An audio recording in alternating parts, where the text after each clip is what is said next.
Hello, my dear sleepy listener. Welcome to Sleepy Crown, where history's quiet tales gently carry you into dreamland. Tonight begins our peaceful journey through the Roman Empire, a magnificent civilization that shaped the ancient world from 27 BC to 476 AD. In Part 1, we'll softly explore the founding era of Augustus and the complex reign of Tiberius, from Augustus's transformation of Rome into an empire to Tiberius's troubled rule from his island retreat, all while the ancient world witnessed the birth of imperial power. Before you drift away into peaceful slumber, please take a moment to like this video, leave a gentle comment about which Roman emperor you find most fascinating, and subscribe to keep these soothing tales coming your way. So cozy up, close your eyes, and let these gentle whispers from ancient Rome lull you into restful sleep. If you're new here, welcome to the Sleepy Crown family. Augustus, later known as Caesar Augustus, founder of the Roman Empire, Augustus, later known as Caesar Augustus, came into this world on the 23rd day of September, 63 BC, upon the Palatine Hill within Rome's boundaries, the heart of what was then the Roman Republic. During Roman times, people frequently possessed multiple names, some created to recognize magnificent accomplishments or reflect how they wished to present themselves. Therefore, Caesar Augustus represents a chosen name by which he eventually became recognized. The individual destined to become Rome's first emperor was actually born Gaius Octavius, or Gaius Octavian, commonly called Octavian during his youth and early manhood. His father, sharing the name Gaius Octavius, belonged to the Octavia Roman family from the equestrian rank. The Octavia weren't among the senatorial nobility, but had achieved considerable prominence in Rome during the 1st century BC through multiple generations, serving the Republic militarily and politically. Consequently, Gaius was labeled a novus homo, or new man. This designation applied to numerous individuals who had attained wealth and authority in Rome, while originating from socially lesser families, distinguishing them from the patrician ranks of senatorial houses who could trace their ancestry back multiple centuries. Octavian's mother was Attia Balba, daughter of Marcus Attius Balbus, a Roman politician serving as Rome's praetor, one of the Republic's senior magistrates, the year following Octavian's birth, and his spouse Julia Minor, Julius Caesar's sister. Thus, Octavian entered the world within a distinguished Roman political household from both maternal and paternal lineages. Octavian's earliest years proved turbulent. Rome's population and territory had expanded dramatically throughout the late 2nd and early 1st centuries BC. As overcrowding increased, numerous wealthy Roman citizen families chose to spend extended periods outside the city at their countryside villas and estates throughout Italy. Octavian's family followed this pattern, and he was promptly sent to the ancestral family lands at Velletri, roughly 40 kilometers south of Rome. However, the more crucial development during his early years occurred with his father's death. In 59 BC, when Octavian hadn't yet reached his 4th birthday, his mother swiftly remarried Lucius Marius Philippus, a member of a prominent Roman aristocratic house. But this union proved less than ideal for young Octavian, as Marius showed minimal interest in his new stepson. Therefore, Octavian was primarily entrusted to his grandmother Julia's care during the 50s BC, whose brother Gaius Julius Caesar would significantly influence Octavian's youth and his eventual rise to Roman emperor. Octavian clearly maintained a close bond with his grandmother, and upon her death in 51 BC, he delivered the funeral oration despite being merely 12 years old. Understanding Octavian's later life requires examining Rome's politics during the first half of the 1st century BC. Octavian was born during a volatile period in Roman Republic history. On one hand, Rome had never possessed greater power. Starting in the 3rd century BC, the Republic began expanding from its modest central Italian foundation, initially dominating the Western Mediterranean, following 2 major conflicts against its competitor, the city-state of Carthage in present-day Tunisia.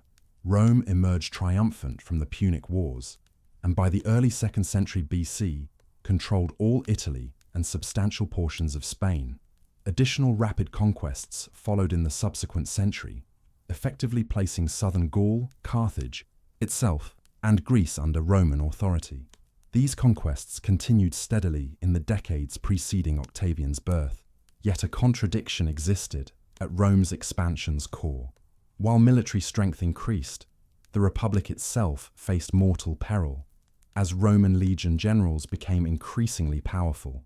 In 83 BC, civil war erupted between the era's two prominent Roman generals, Gaius Marius and Lucius Cornelius Sulla. Sulla emerged victorious in 81 BC and became Rome's dictator. Though he resigned this position in 79 BC and restored the Republic 1 year before his death, many questioned how long before another general would seize power permanently. The answer to this question, many Romans believed, lay among three individuals who had formed a loose political alliance in 60 BC, merely 3 years after Octavian's birth. The most renowned at the time was Pompeius Magnus. He had risen as Sulla's supporter during the 80s BC, but carved his own path between 79 BC and the mid-60s BC by leading Roman armies to numerous great victories in the eastern Mediterranean, bringing regions like Syria under Roman control and earning the title Pompey the Great. Like Pompey, Marcus Licinius Crassus had been Sulla's follower before achieving prominence by becoming the Republic's wealthiest man and crushing the gladiator. Spartacus's rebellion in southern Italy during the late 70s BC, the third member of what became the first triumvirate, was the only one who had supported Marius in the earlier civil war.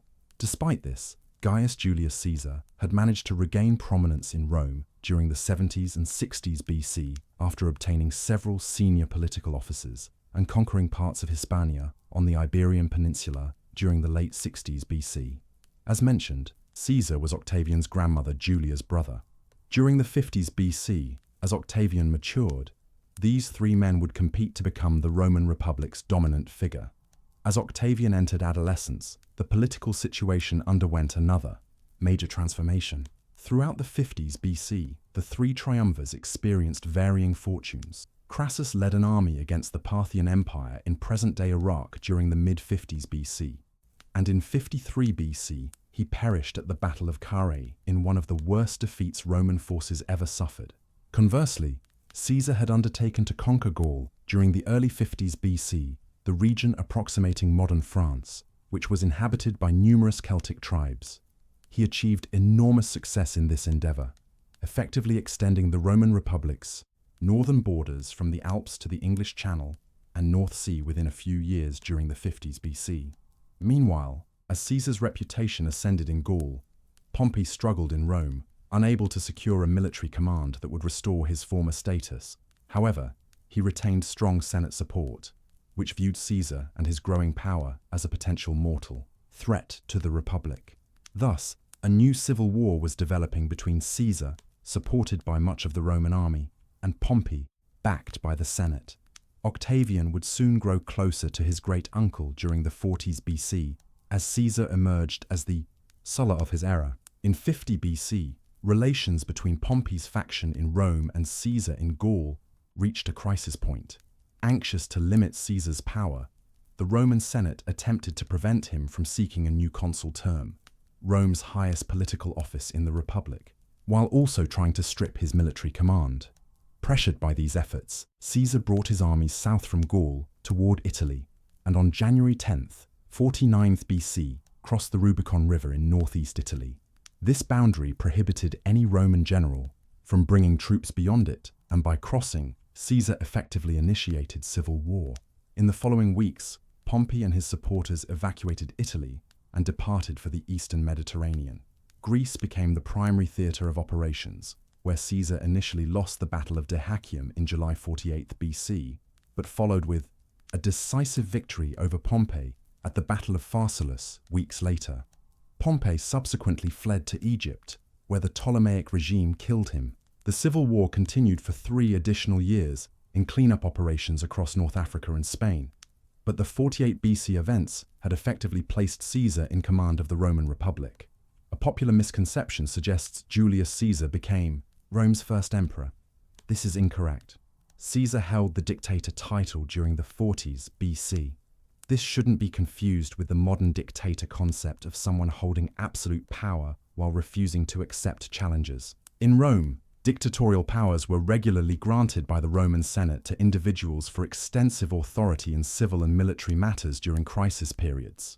For instance, Roman politician and general Quintus Fabius Maximus received dictatorial powers from the Senate in 217 BC during the Second Punic War, when Carthaginian general Hannibal had invaded Italy by bringing an army over the Alps from Carthage's European Spanish base. He relinquished these powers shortly afterward, as had Sulla 2 years after winning the civil war against Marius in the late 80s BC.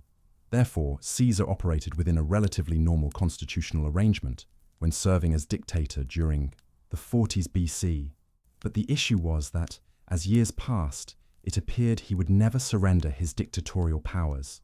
However, it's important to note he never declared himself Roman emperor, and that constitutional innovation would be Octavian's creation 20 years later.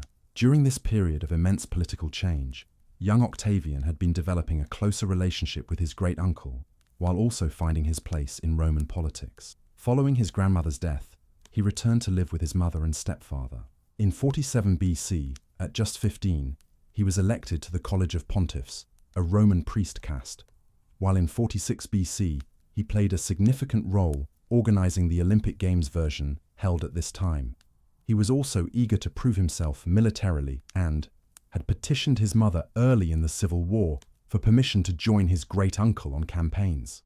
She initially refused, but eventually agreed toward the conflict's end, and Octavian witnessed some of the war's final actions in Hispania in 46 BC, where Pompey's supporter remnants made their last stand. Octavian evidently made a major impression on Caesar, who sometime in late 46 BC or 45 BC modified his will to both adopt Octavian and designate him as principal heir. Such adoptions were very common among Roman nobility at the time, and Octavian's position as Caesar's will's primary beneficiary was relatively uncomplicated since Caesar lacked legitimate male heirs. Although he had fathered an illegitimate son with Egyptian Queen Cleopatra in 47 BC, Caesar's adoption of Octavian and naming him as his will's primary beneficiary proved more crucial than Caesar could have realized when making that decision, for ultimately the Roman dictator's time was limited. As months passed following the civil war's end, with Caesar showing no indication of intending to renounce his dictatorial powers, a conspiracy developed among Roman Senate ranks to assassinate him. Although word of the conspiracy leaked shortly before the planned assassination, the individual who learned of it, one of Caesar's closest commanders from his Gallic days, Marcus Antonius, typically known as Mark Antony, was prevented from alerting Caesar to the danger. Accordingly, when Caesar entered the Senate on March 15th, the Ides of March, 44 BC, one of the great festival days in the Roman calendar, he remained unaware of what was about to occur. In the minutes that followed, a group of senators surrounded him and began stabbing him furiously. Most near-contemporary accounts agree that Caesar said nothing as he was swiftly killed, and the idea, later popularized in William Shakespeare's Julius Caesar, that the great commander turned to one of his assailants, Marcus Brutus, a former protege, and said, "Et tu, Brute," meaning, "And you, Brutus," is most likely a colorful invention. Octavian wasn't in Rome during Caesar's assassination, but was conducting military training in Illyria, the region west of the Adriatic Sea, corresponding with modern Croatia and Albania, the later Roman historical. Biographer Suetonius stated that Octavian considered whether he should attempt to assemble an army from among the Roman legions to claim power upon hearing of his great-uncle's death, but this seems unlikely given Octavian was still just 18 at this time. He did head directly for Rome upon learning of Caesar's death, and only then would he have discovered that Caesar had made him the primary beneficiary of his very substantial estate. Moreover, the fact that Caesar had adopted Octavian made him the successor to his great-uncle's political power in Caesar's many followers' eyes. Thus, although he remained a very young man with only limited military campaign experience, Octavian possessed both the financial power and support network necessary to begin asserting himself in Rome's politics in the power vacuum following his great-uncle's 44 BC assassination. To broadcast his role as Caesar's political heir, he adopted his name at this point, adding Caesar to his titles. While the clique of Roman senators who had assassinated Caesar intended to restore republican rule, they were soon frustrated in their efforts. Within weeks, figures like Brutus had been forced to flee Rome following an inflammatory eulogy given by Mark Antony at Caesar's funeral, in which he denounced the conspirators. In the months that followed, they would be condemned as traitors, as Caesar's supporters reasserted some government control. And with individuals like Brutus removed, Roman politics once again descended into a battle among numerous military commanders and interested groups to determine who could succeed Caesar as the Republic's new dictator. Foremost among possible candidates was Mark Antony, who was serving as consul and was in a strong position. Yet others were wary of Antony, viewing him as someone who would simply become the next in a line of overly powerful political generals, which included Sulla and Caesar in recent times. This faction began supporting Octavian and others like Marcus Aemilius Lepidus, another of Caesar's close allies from Gaul and the Civil War. The emergence of these opposing factions would ensure that no single individual would succeed Caesar in the immediate aftermath of his assassination. Despite his youth and relative inexperience, Octavian demonstrated just how astute a politician he could be within weeks. In the months following Caesar's 44 BC assassination, he had acquired vast sums in Italy. Part of this was the war chest of 700 million sesterces, or silver coins, which had been accumulated in southern Italy to fund a massive military campaign that Caesar had been planning at his death against Rome's foremost enemy, the Parthian Empire, far east in Mesopotamia. Octavian had reappropriated a substantial amount of this money and then augmented it by effectively stealing the enormous tribute arriving from Rome's client states in the eastern Mediterranean later that year. Now, in late 44 BC and early 43 BC, he put this money to excellent use, bribing 2 of Mark Antony's legions to follow him and also recruiting thousands of Caesar's former supporters across Italy.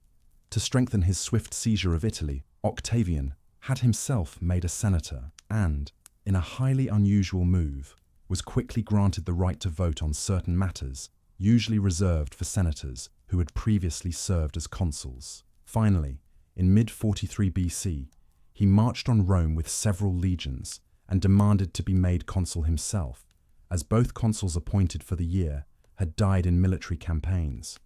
He encountered virtually no opposition, and as a result, the 19-year-old became sole consul, the most significant political office in the Republic. Octavian had clearly emerged as a significant political figure comparable to Mark Antony and Lepidus.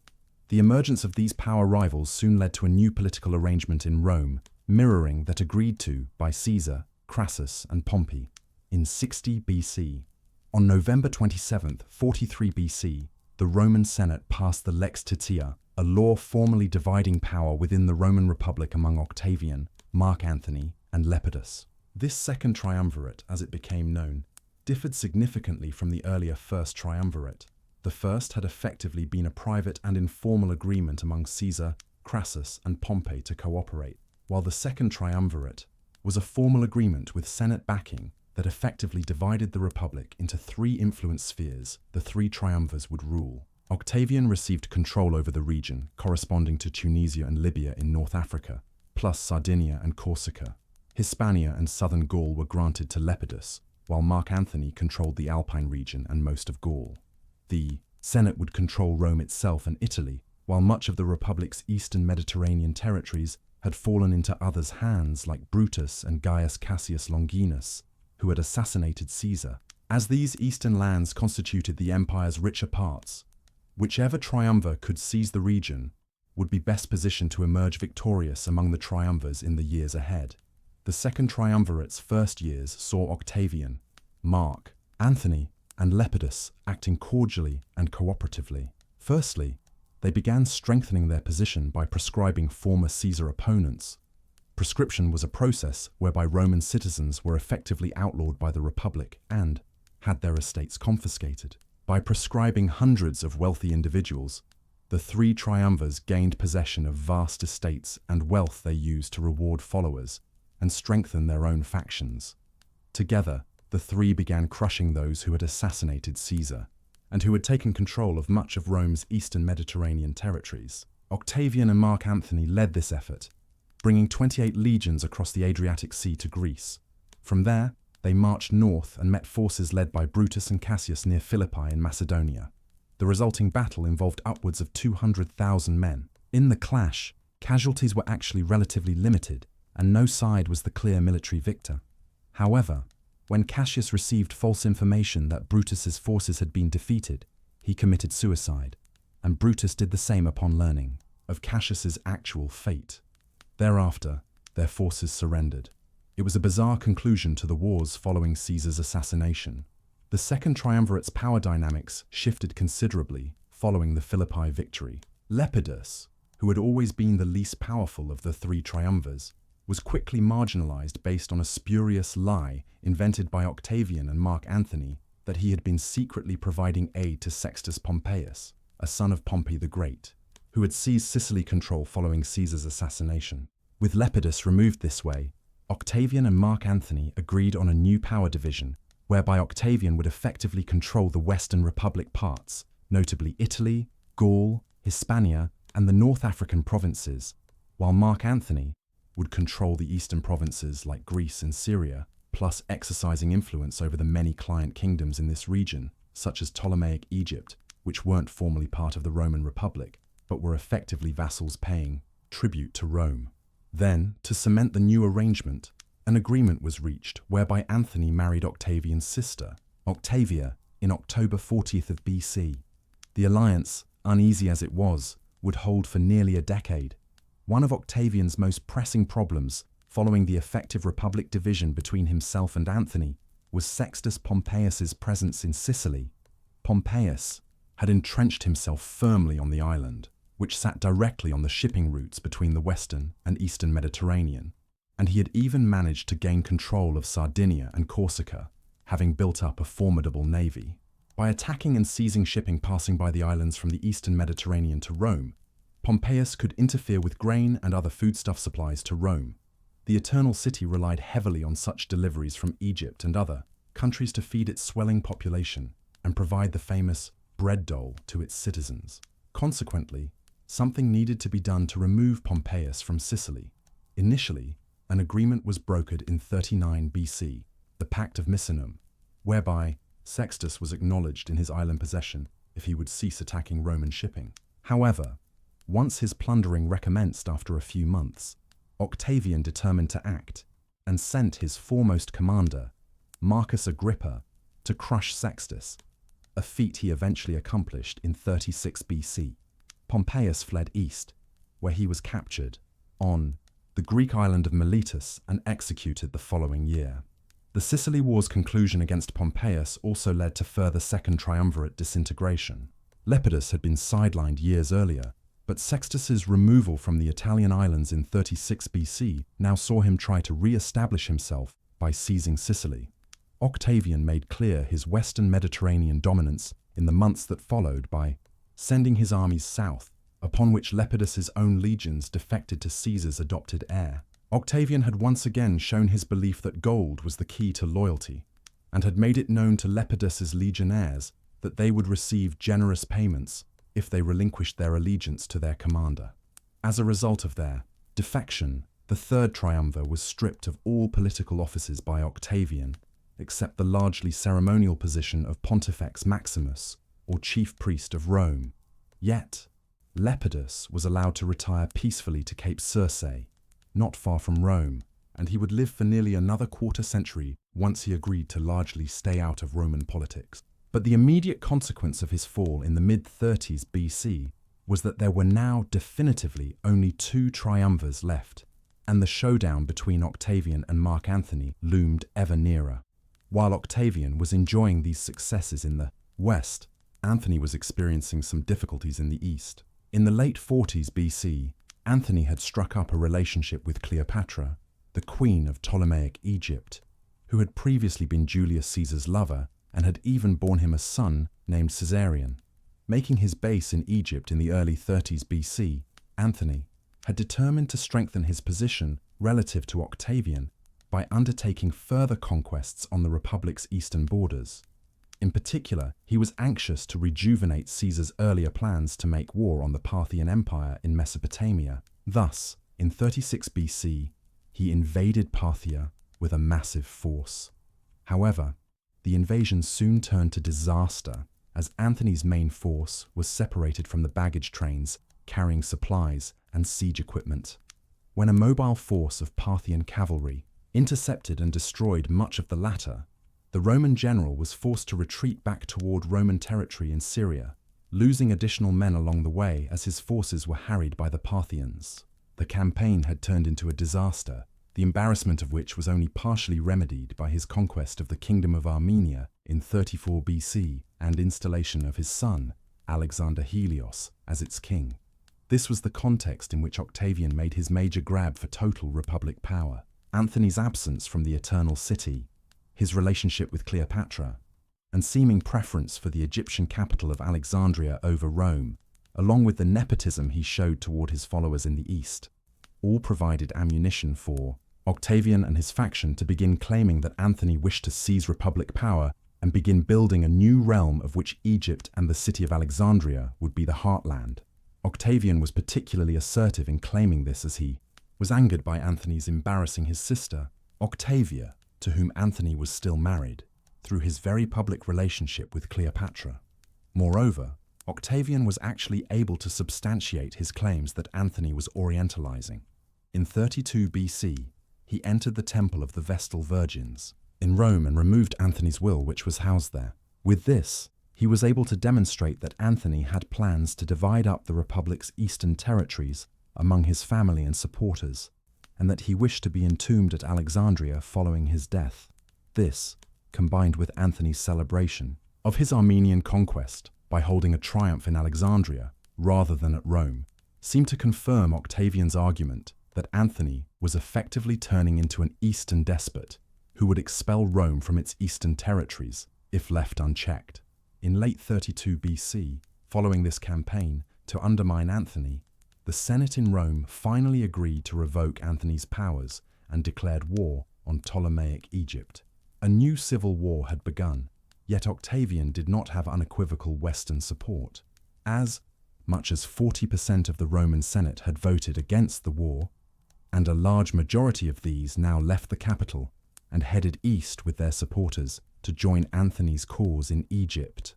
In the months that followed, the largest military build-up that had accompanied any Roman civil war occurred.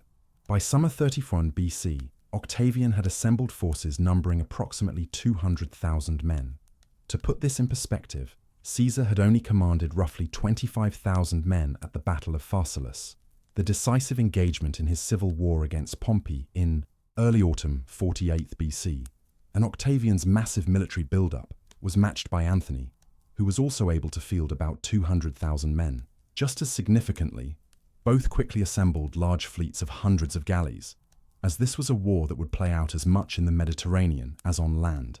By summer, both sides were channeling their armies toward Greece, which, like Caesar, and Pompey's showdown in 48 BC, and the end of Brutus and Cassius's revolt at Philippi in 42 BC, would act as the theatre in which yet another late Roman Republic civil conflict would play out. Octavian and Mark Antony's forces would finally clash at sea near the Roman colony of Actium in northwestern Greece in 31 BC. This was at the mouth of the Ambracian Gulf, approximately 50 kilometers south of Corfu Island's southern tip. Antony had begun assembling his land and sea forces here in summer 31 BC, in preparation for a planned strike against mainland Italy. Octavian responded by concentrating his forces on the Greek mainland opposite Corfu to the north of Actium. Here, by late summer, Octavian was beginning to gain the upper hand as his strength relative to Antony's grew, and Antony became increasingly surrounded on the mainland. Then, as days went by, desertion and disease began decimating his forces. As a result, on September 2nd, 31st BC, he attempted to break out from the Ambracian Gulf with slightly over 300 ships and perhaps as many as 25,000 infantry and cavalry on board. Octavian's forces of roughly 400 galleys, under Marcus Agrippa's overall command, had lined up in the waters around the exit from the Gulf as Antony's fleet sailed past Actium to try to break out into the wider Mediterranean. The Battle of Actium, which followed, would be the civil war's decisive conflict. Octavian's fleet was numerically superior, but his ships of Italian build were smaller than the larger galleys of Antony's eastern fleet. However, even this seeming Advantage for Anthony was diluted by the fact that Octavian's ships proved more agile and could stay out of range of fire from Anthony's vessels in the hours that followed. However, what possibly sealed his fate at Actium was that his ships became caught in dead water while trying to break out of the Ambracian Gulf, a marine phenomenon whereby ships can only move at a fraction of their normal speed due to being caught in highly saline water. This, or perhaps a run of bad winds, stranded many of Anthony's ships long enough that Octavian's galleys were able to come close enough to start many fires on Anthony's galley decks. This, combined with a breakdown in communication between different parts of Anthony's fleet, saw his fleet almost completely destroyed in the hours that followed. As nighttime descended near Actium, Mark Antony's hopes of defeating Octavian were ablaze across the waters outside the Ambracian Gulf. In Actium's aftermath, Anthony managed to escape back to Egypt. Octavian and Marcus Agrippa pursued him, and Anthony eventually committed suicide by falling on his own sword on August 1st, 30th BC, after another defeat at Alexandria. This brought the latest civil war, the Roman Republic's final civil war, to an end. Cleopatra followed her lover's example 9 days later and killed herself by drinking poison, not as legend would have it through an asp's bite, and Octavian was not inclined to show mercy to those who had survived. Both Caesarion, Cleopatra's son by Julius Caesar, and Marcus Antonius Antyllus, Mark Antony's son by his earlier wife Fulvia, were executed.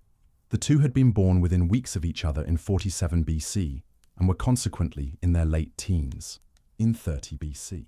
Octavian had not been much older himself when Caesar was assassinated, and he began his political and military ascent.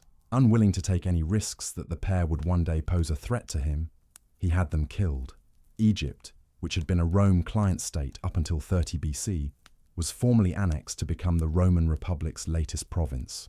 Like Caesar before him, Octavian did not move to immediately establish himself as Roman emperor, although he was now unrivaled in the same way Caesar had been between 48 BC and 44 BC.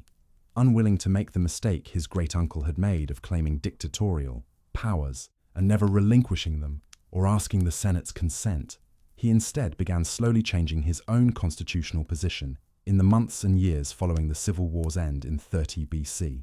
Firstly, after returning to Rome, he had himself and Marcus Agrippa made consuls for the year, and he would hold the title every year down to the late 20s BC.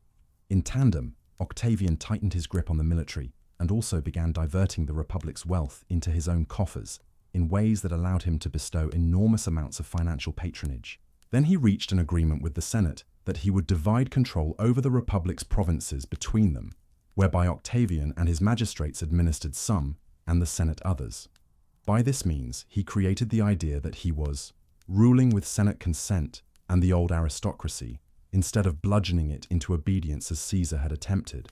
For all that these changes magnified Octavian's position following his victory over Anthony, it wasn't until 27 BC that the real change in the Republic's constitutional status and his position within it was transformed.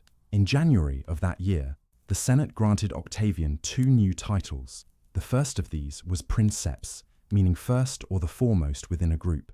The new title signified that Octavian was now Rome's first citizen. The other title bestowed was Augustus, roughly meaning illustrious one, as a term of reverence. Octavian now took the latter along with his great-uncle's cognomen as his new name. Henceforth, he would be known as Caesar Augustus, while he styled himself as imperator, a term which in Latin effectively means commander, but the meaning, of which today is emperor or ruler, based largely on the knowledge that the imperators who ruled after Augustus were emperors of a Roman Empire. These developments in January 27th BC are consequently generally interpreted as the point at which the Roman Republic came to an end, and the date from which we can speak of the Roman Empire, one which would last for nearly exactly 500 years thereafter. Having established himself in a position of secure and supreme authority in Rome, Augustus soon set about expanding the empire's borders. Rome was a society, whether ruled as a republic or as an empire, which viewed expansion as a natural thing to do at all times. In Augustus's rule's early years, this came quite easily. Egypt had been annexed as part of the civil war's end. The Kingdom of Galatia in central Turkey was also converted into a Roman province in 25 BC, when its ruler, Amyntas, was killed. In the years following that, Augustus succeeded in crushing the independent tribes of northern Hispania, which had resisted Roman rule for 2 centuries. The final conquest of the Iberian Peninsula by 19 BC was especially beneficial, as huge gold deposits were soon discovered there, leading to a massive financial windfall for both Augustus and the wider Roman aristocracy. In tandem, Augustus tightened Roman control over the Near East's client kingdoms, such as the Herodian Kingdom of Judea by the 20s BC's end. A diplomatic success was also secured in 20 BC when an agreement was reached with the Parthian Empire to return the battle standards of the Roman legions lost at the Battle of Carrhae in 53 BC, in which Crassus, Julius Caesar's associate in the First Triumvirate, had perished. Yet it wasn't all smooth sailing during these years. In spring 23 BC, Augustus became seriously ill, and many believed he was on his deathbed. Therefore, he made provisions at this time for a power division upon his death, whereby Marcus Agrippa would succeed him militarily, and his nephew Marcus Claudius Marcellus would be groomed to succeed him politically in the long run. Although he recovered from the illness, the entire episode made Augustus acutely conscious of the necessity for a clearer constitutional arrangement, and during 23 BC, he agreed with the Senate that henceforth he would not appoint himself as consul, but would be granted the tribune office for life, with Roman censor powers combined with this. In this way, he placated the Senate by giving back the consul office, but retained great control over the magistracy by creating an entirely new office under the tribune name. While these new arrangements did incite some unrest, most notably a shadowy conspiracy launched by one Fannius Caepio in 21 BC, these threats were easily seen off, and Augustus continued to solidify his rule into the 10s BC. Augustus's reign saw many innovations in terms of how Roman society was governed and managed. The century or so prior to his power seizure had seen the Roman state expand dramatically, but necessary social reforms had been neglected as the Republic struggled through successive civil wars. In particular, there were major issues in the eternal city itself, which was suffering from fires, diseases, a crime problem, and growing poverty. Augustus began addressing this imbalance. In Rome, whose population had swelled to upwards of 1 million people by the 1st century AD, he transformed the municipal government, instituting the first professional police force and fire service in a city where violent assaults and accidental fires had become rampant. These vigiles did much to make Rome a more hospitable place by his reign's end. He also drastically reformed the way Rome and the Italian peninsula were administered, expanding the personal bodyguard he had established for himself early in his career, the Praetorian Guard, to become a much larger unit whose loyalty was directly to the emperor and which was charged with the capital and Italian peninsula's protection. In the wider empire, Augustus, in conjunction with the Senate, established the administration system that would last for much of the next 2 centuries. This divided the empire into senatorial provinces, which the Senate administered, and imperial provinces, which were administered by magistrates appointed directly by the emperor. There were some exceptions to this rule. Egypt, which he had conquered, following the Battle of Actium, was one of the entire empire's richest provinces, and Augustus placed it under a prefect's administration from the Roman equestrian class, who was directly responsible to him. He also introduced major reforms to the Roman tax base, which increased the imperial revenues collected. This was a necessity, as for decades Rome had relied on extracting resources from conquered territories for much of its wealth. In introducing a proper taxation system of land and trade, Augustus was creating a more stable and secure revenue source for the empire. Finally, to improve the empire's overall administration, Augustus initiated a massive road-building system and a relay station system, complete with horses to deliver information at maximum speed to and from Rome. As a result, King Louis XIV, nearly 2,000 years later, would not have been able to send a messenger from Paris to Rome any faster than Augustus could. Augustus's reign is generally perceived as having been a golden age of Roman culture, particularly of Latin literature. The poet Horace published his odes between 23 BC and 13 BC, while Ovid composed several renowned works such as the Metamorphoses, a narrative of combined Hellenic Romano mythology, and his Ars Amatoria, meaning the art of love, and the Fasti, a volume on the Roman calendar, all toward Augustus's reign's latter end. The historian Livy spent nearly 30 years during Augustus's reign, composing an enormous history of Rome from the city's foundation down to Augustus's reign, entitled Ab urbe condita, meaning from the founding of the city. Yet it was Virgil, an Italian from near modern-day Mantua, who became the greatest of the Roman poets, his magnum opus, the Aeneid, providing a national epic of Rome's mythical establishment by Aeneas, a refugee from the legendary siege and fall of the city of Troy. Many of these poets were supported by Gaius Maecenas, one of Augustus's right-hand men, who acted as an unofficial culture minister, and the emperor's role in this Latin literature flowering was considerable. Although Augustus did exile Ovid to the city of Tomis beyond the empire's borders in Romania in 8 AD, under mysterious circumstances possibly related to the scandals created by his love poetry, the Augustan Golden Age extended beyond the written word.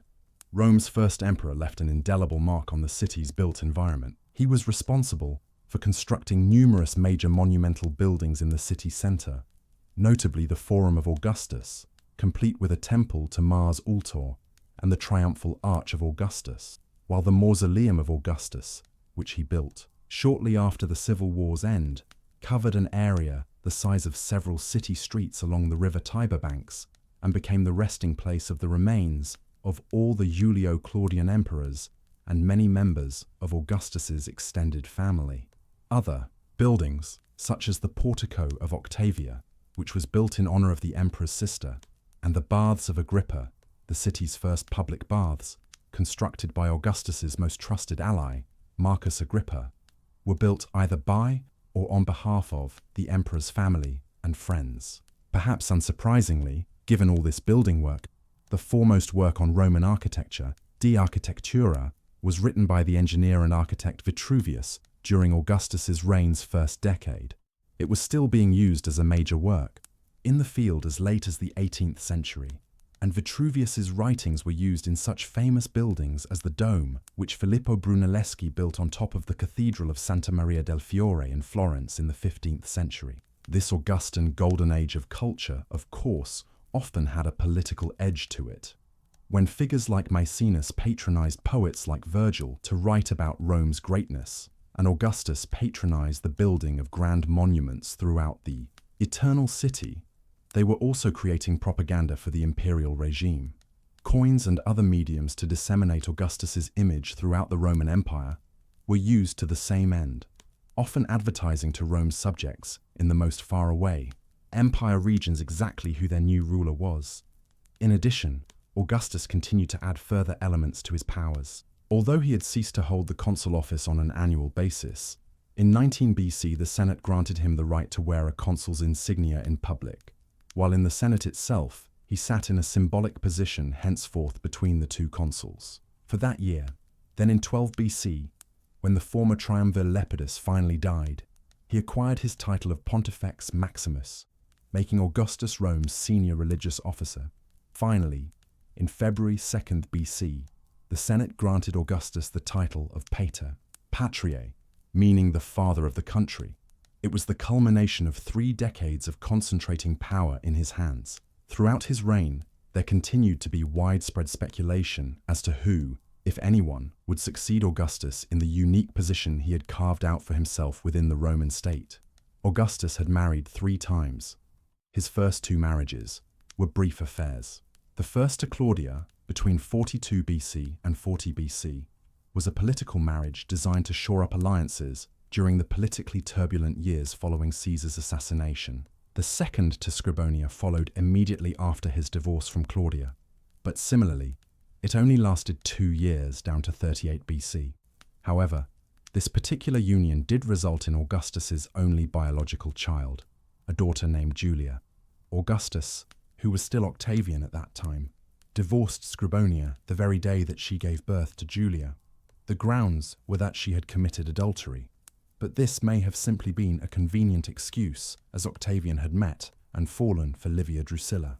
At this time, Livia was married herself to Tiberius Claudius Nero, a Roman senator with whom she had 2 children. She quickly obtained a divorce herself, and she and Octavian were wed in 37 BC. They would be happily married for the next 50 years down to Augustus's death, but the marriage never produced any children, though the reasons are unclear, as both Livia and Augustus had children from their previous marriages. Had Augustus's marriage to Livia resulted in a son, the succession issue might have been clearer, though this is by no means certain, as Roman succession practices often involved adopting an heir who was considered a worthy successor. From the 20s BC onwards, Augustus considered many possible heirs. Early on, his preference clearly seemed to be for Marcus Agrippa, his most trusted general and ally. Agrippa was periodically placed in charge of affairs in the empire's east, and Augustus betrothed his daughter Julia to him, a union which resulted in 5 children. However, Agrippa had been born in 63 BC, the same year as Octavian, and he died in 12 BC, long before the emperor. Thereafter, Augustus began grooming his 2 grandchildren from Agrippa and Julia's marriage, Gaius Caesar and Lucius Caesar, as potential heirs. Unfortunately, though, the 2 young men both died under relatively mysterious circumstances within 18 months of each other between autumn 2 AD and spring 4 AD. Suspicions abounded that the Empress Livia had them poisoned to ensure the succession of her surviving son from her first marriage, Tiberius. His route to the imperial titles seemed assured from 6 AD onwards, when Julia and Marcus Agrippa's only living son and Augustus's only surviving biological grandson, Agrippa Posthumus, was banished from the empire for his excessively brutal and violent conduct.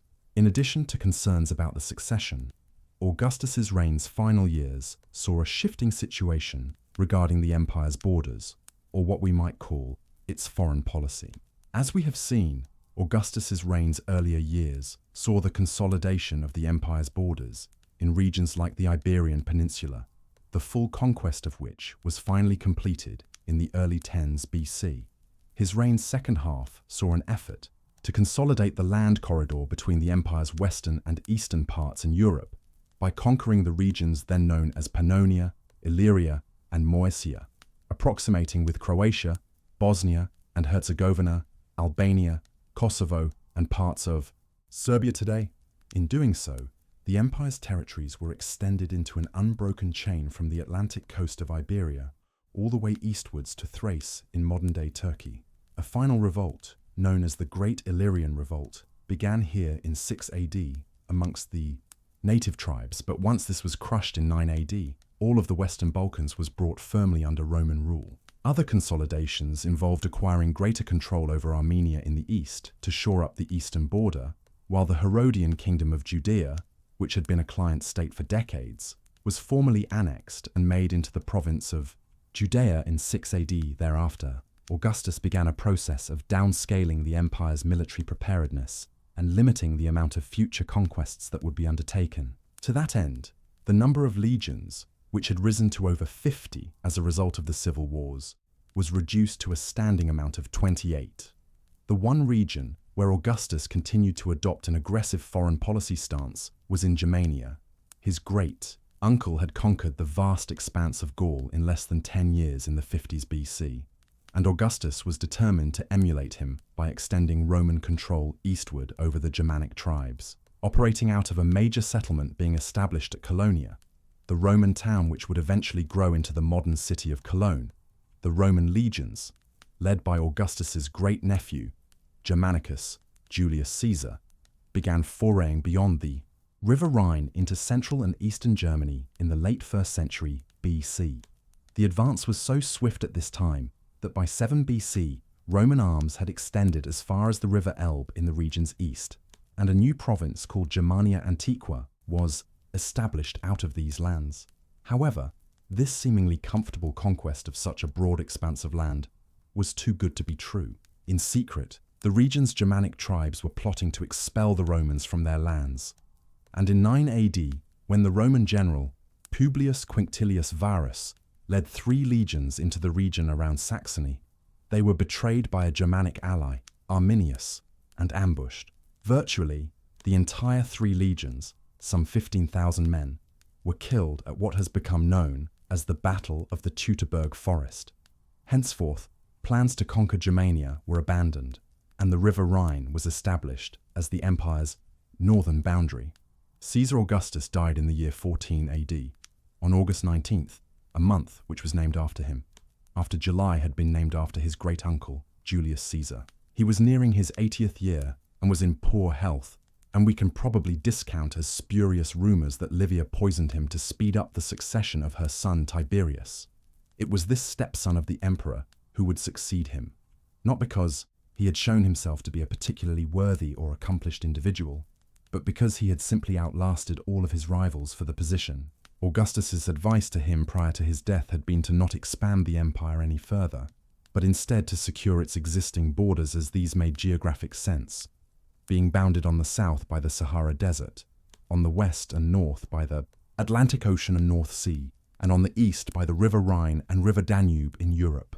Although this advice was not precisely followed by Augustus's successors, it was to a sufficient enough extent that it brought peace to the empire for much of the next 2 centuries. This is often referred to as the Pax Romana, the Roman peace, under which Rome's 50 to 70 million subjects lived through a period of unprecedented stability and prosperity.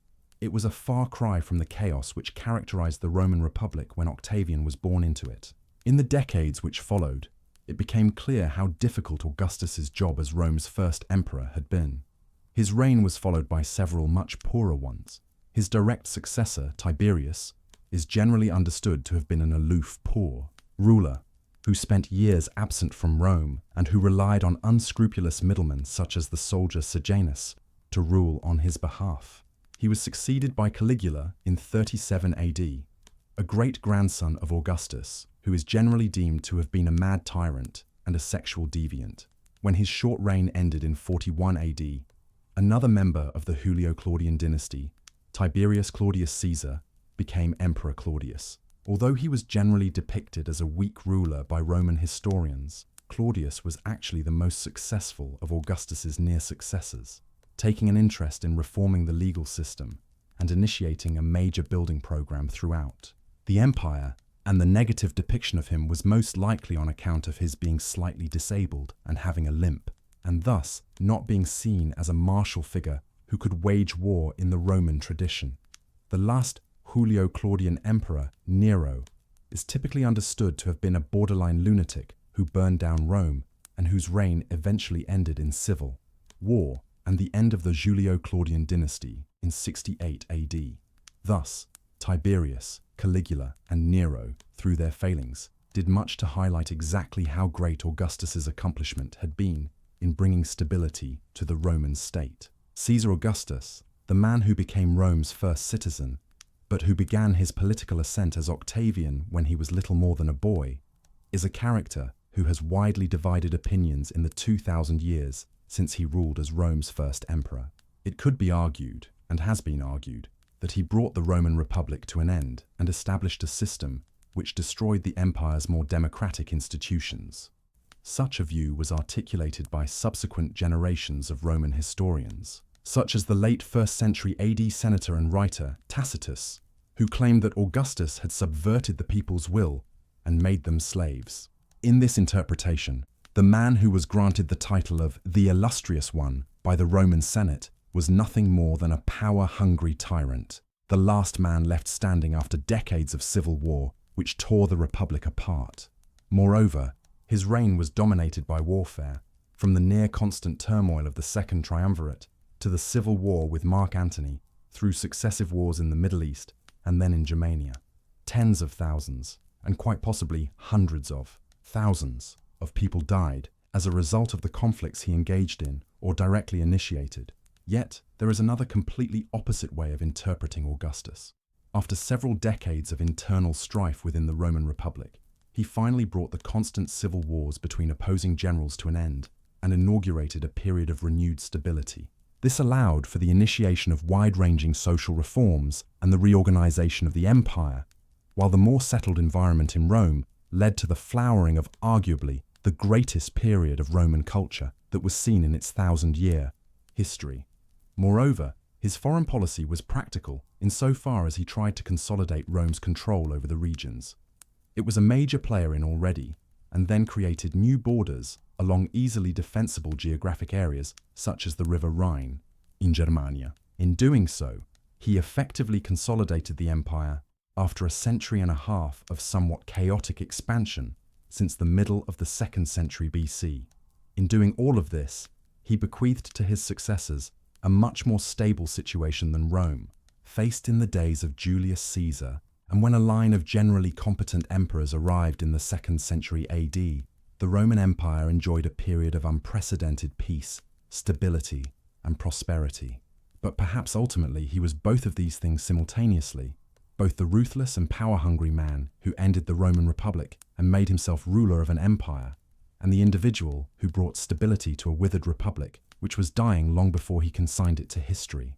Tiberius, later known as Emperor Tiberius Caesar Augustus, the second Roman emperor, came into this world as Tiberius Claudius Nero on November 16th, 42nd BC in Rome, the capital of the Roman Empire.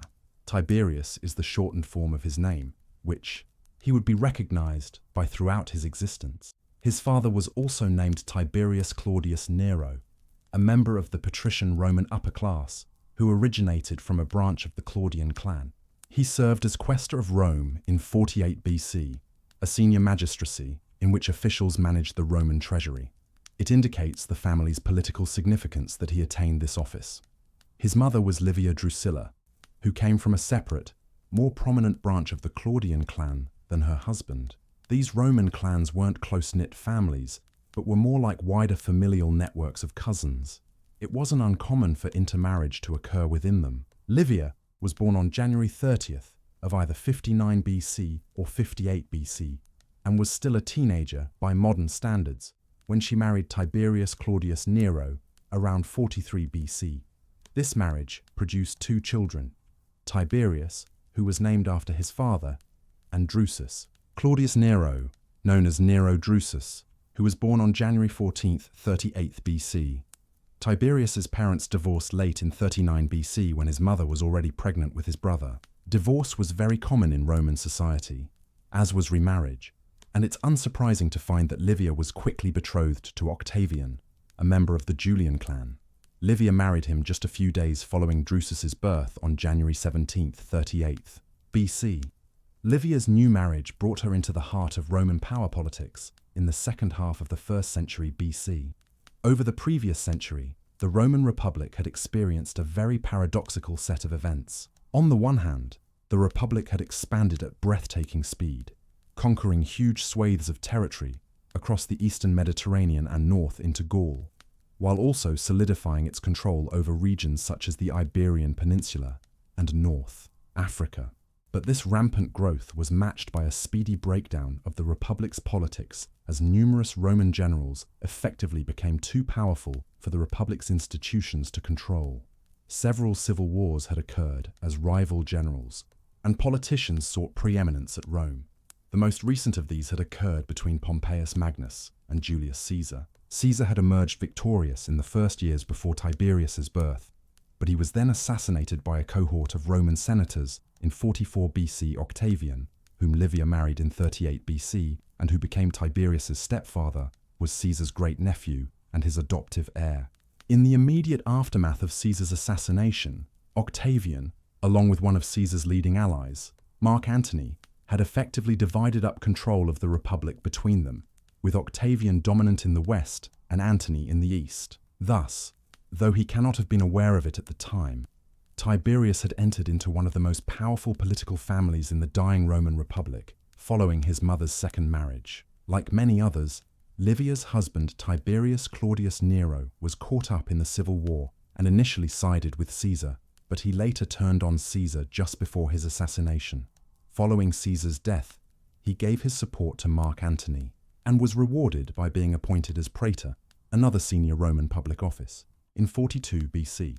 He subsequently became involved in an attempted rising against Octavian in 41 BC. When this failed, Tiberius Claudius Nero fled to Sicily, which was under the control of Pompeius Magnus's son, Sextus Pompeius at the time, with Livia and Tiberius in 40 BC before heading onwards to join Mark Antony in Greece. They returned to Italy the following year under the terms of an agreement known as the Misenum Pact, whereby Octavian, Antony, and Sextus agreed to end a naval blockade of Italy and pardon each other's supporters. There, Livia drifted away from her husband, who was more than twice her age, and towards Octavian. Following their divorce, Tiberius's father played no further role in Roman public life. There is some disagreement between historians over the earliest years of Tiberius and Nero, Drusus as the stepsons of Octavian. Some suggest that the boys grew up within Octavian's household, with some contact with their father, whereas others suggest that both boys, or perhaps only Drusus, were placed in their biological father's care. Whatever the arrangement, when their father died sometime between late 33 BC and early 32 BC, he named Octavian in his will as guardian of his children. As the elder of his father's two children, Tiberius gave the oration at his father's funeral, despite being just 9 years old. Tiberius's education was typical for a patrician boy, his primary education taking place within the home, rather than in a school, before going on to a grammatici school at 11 or 12 years. On April 24, 27 BC, at the age of 14, he assumed the toga virilis, taking the symbolic step into manhood and beginning his education in oratory, as well as philosophy, law, and history, an education which gave him a lifelong interest in literature. But even before assuming the toga virilis, Tiberius was already involved in public life. In 29 BC, he led a troop of boys during the Lusus Troiae, a Roman public holiday, and thereafter he began to play a part in many Roman public events. By this time, Tiberius was living within a family arrangement that was increasingly at the very heart of Roman politics. Following years of growing tensions between his stepfather Octavian and Mark Antony in the 30s BC, the pair went to war in 32 BC, with Octavian bringing the power of the western parts of the empire to bear against Antony in the east. And now for new, civil war was a quick affair and was largely decided in a huge naval battle at Actium off the northwest coast of Greece in 31 BC. Thereafter, Antony killed himself, and Octavian rose to become the undisputed power within the Roman Republic. To signify his new position, in 27 BC, he instituted a set of constitutional changes within the Republic. For instance, he would serve as the senior Roman magistrate, that of consul, for most of the next few years. He also appointed his senior-most allies, such as the general Marcus Agrippa, to other positions of power. Finally, he adopted the title of princeps and took the name Imperator Caesar Augustus. Augustus means revered, and Caesar was adopted in honor of his great-uncle, Julius Caesar. Princeps means first citizen, and was adopted by Augustus to signify that he was now the first citizen of the Roman Republic. But historians have come to see the title Imperator, which means commander, as the more significant. From it stems the word emperor, and it is that which Augustus would eventually become, Rome's first emperor, and the family which he had founded with Livia, the Julio-Claudians, named for their descent from the Julia and Claudian clans, became the first imperial dynasty of this new Roman Empire, which replaced the Roman Republic.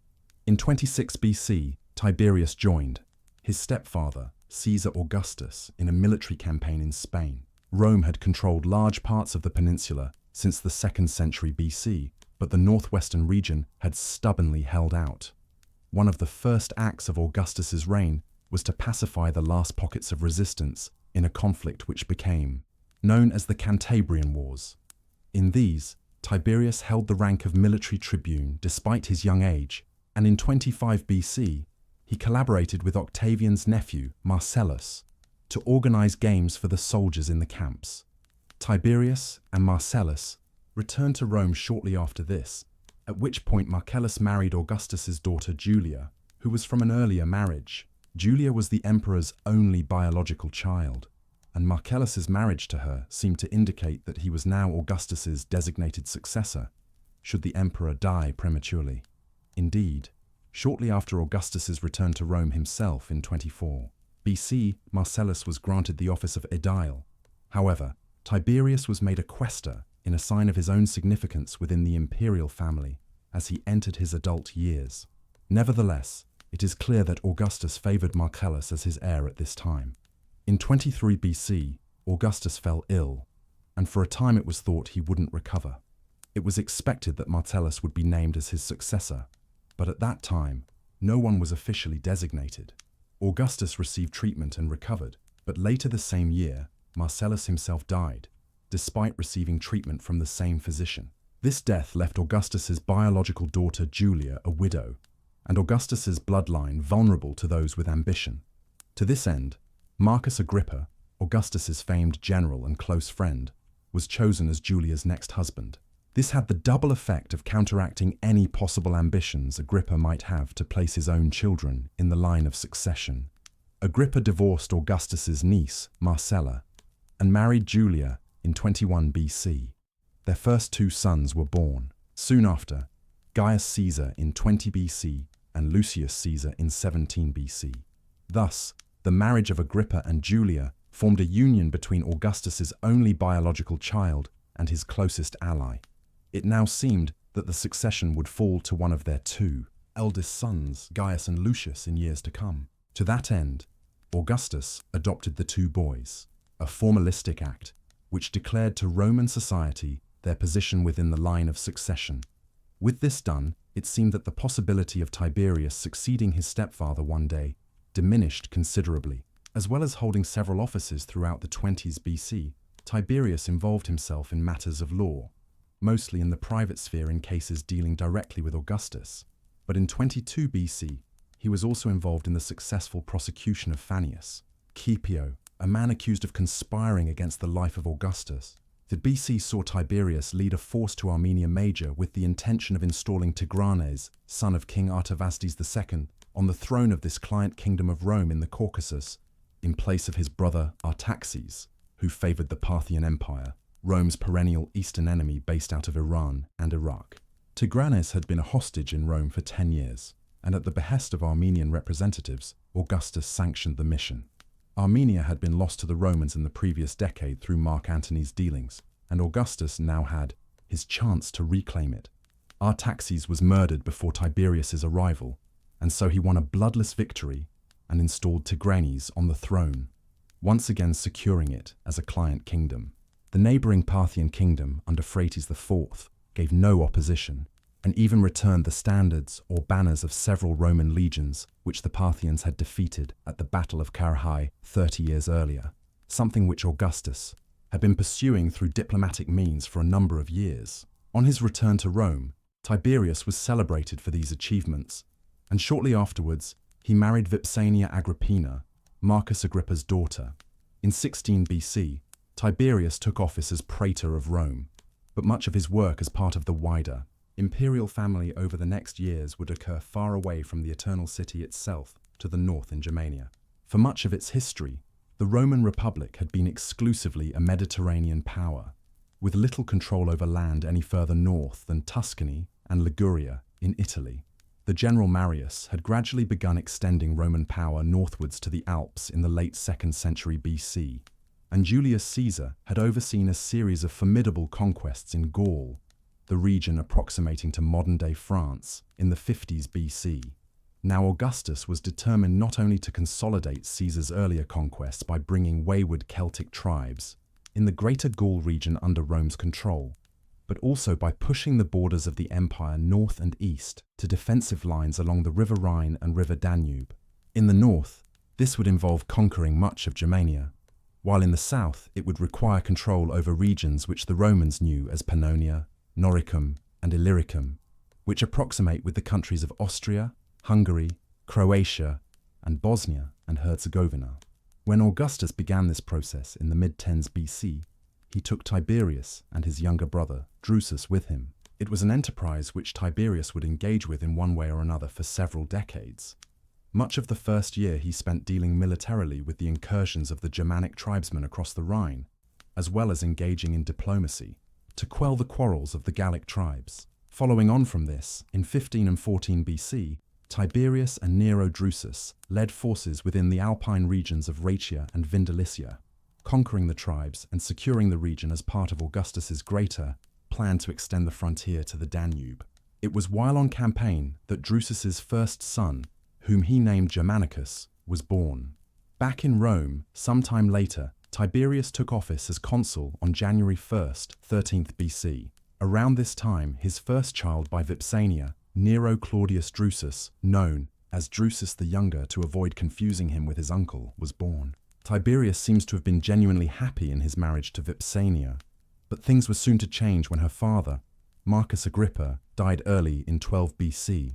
Once again, Julia, Augustus's only biological child, as the emperor and Livia never had children of their own, was widowed. So, on the instructions of Augustus, Tiberius was forced to divorce Vipsania, who was also pregnant with their second child, and to marry Julia. It is unknown what became of the second child of Vipsania, but, in the same year, Julia gave birth to Agrippa's last child, Agrippa Posthumus. The wedding between Julia and Tiberius was delayed whilst he was on campaign in Pannonia, and so was not formalized until 11 BC. Upon the conclusion of this Pannonian campaign, Tiberius was also voted to be allowed a celebratory triumph at Rome, but Augustus refused to allow him to celebrate it, a move which indicated that while Tiberius might now be marrying his daughter, it was still the elder sons from Julia's marriage to Marcus Agrippa, Gaius, and Lucius, who were considered his designated heirs, as these two were Augustus's biological grandsons. In 10 BC, the only child of Tiberius and Julia was born shortly after their wedding, but this child lived only a short time, a not uncommon occurrence given the rate of infant mortality at the time. For much of this period, Tiberius was otherwise once again on campaign, having accompanied Augustus to Gaul.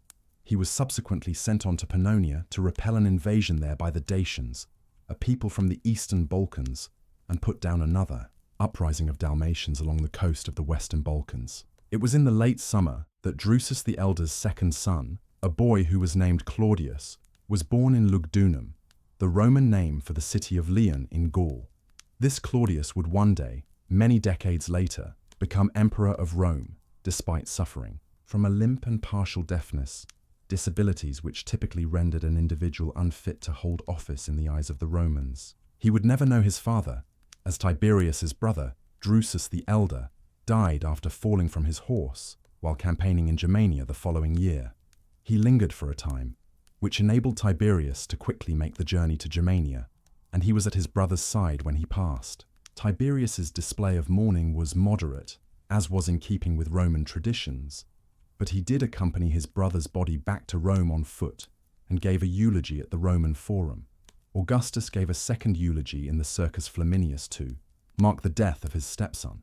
Tiberius now took his brother's place in Germania for the campaigning season of 8 BC, and despite lackluster results, caused in part by a lack of resources, he was awarded a triumph and appointed as consul for a second time in 7 BC. In 6 BC, Tiberius was granted tribunician powers for 5 years, raising his status to that which Marcus Agrippa had held previously, second only to Augustus himself.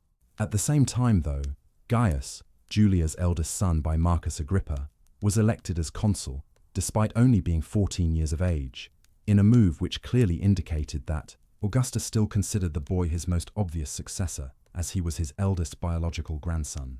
At this point in time, Tiberius's relationship with Julia was also souring, and she was perhaps in part responsible for the attempted premature advancement of her son, fearing Tiberius and his own son from his marriage to Vipsania. Drusus the Younger would overshadow her children.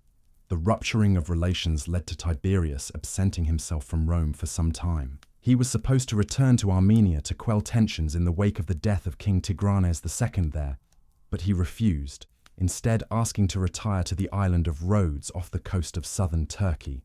After a 4-day hunger strike, and angry, Augustus finally agreed to his request, and Tiberius left Rome later in 6 BC. Many arguments have been put forward to explain Tiberius's retirement, but his true motives remain unclear. What we do know is that this episode caused a rift between Tiberius and Augustus that would last for many years. Tiberius retained his tribunician power and lived quietly on Rhodes while Julia remained in Rome. In the meantime, both of her sons, from her earlier marriage to Marcus Agrippa, Gaius and Lucius, received the title of Princeps Juventutis in 5 BC, further cementing their positions within the succession. Then, in 7 BC, Augustus ended the marriage between Tiberius and Julia. This was caused in part by the emperor's resentment of his daughter, following a series of affairs which she engaged in, including one with the younger son of his old rival, Mark Antony. As a consequence, Augustus exiled his only biological child from Rome. Despite the tense relations between Julia and him, Tiberius wrote to Augustus to plead for clemency for his wife, perhaps in part because he knew that divorce would sever a link between himself and Augustus. These appeals fell on deaf ears. As a result, the following year, when Tiberius's tribunician powers expired, he asked for Augustus's permission to be allowed to return to Rome, now that Gaius and Lucius had seemingly been confirmed in their positions as Augustus's heirs. The emperor surprisingly refused to renew Tiberius's powers as tribune, and instead, he was only confirmed as a legate, despite his mother Livia's interventions. Thus, Tiberius's position with Augustus seems to have been completely undermined by his spell in exile in Rhodes and the collapse of his marriage to Julia. Augustus's grandson and his most likely successor Gaius was sent to the east in 1 BC. He was 19 years old by this time and was granted proconsular imperium in the east, whereby the emperor effectively gave him significant military and political control over the provinces there. Augustus was evidently training him as his successor. Shortly after his arrival in the east, Tiberius left Rhodes to visit his stepson, but the reception he received was hostile. From here on, Tiberius's reputation steadily declined, and his political position was at a low ebb in the first years of the 1st century AD. He made repeated requests during this time to Augustus to be allowed to return to Rome, but these were consistently refused, with Augustus saying he would make no decision without the recommendation of Gaius. In 2 AD, one of the most significant figures in the line of succession died.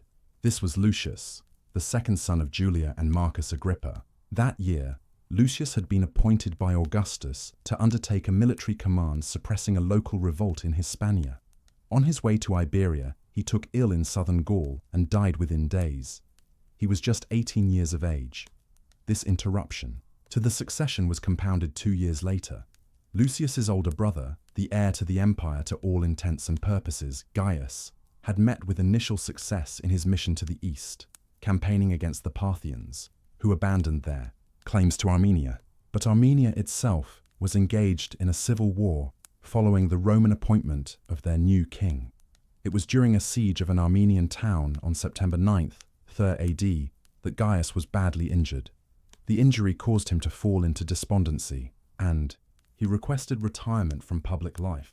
Augustus convinced him to return to Rome, although Gaius was still intent on retiring. But on February 21st, 4 AD, he died in the port town of Limyra.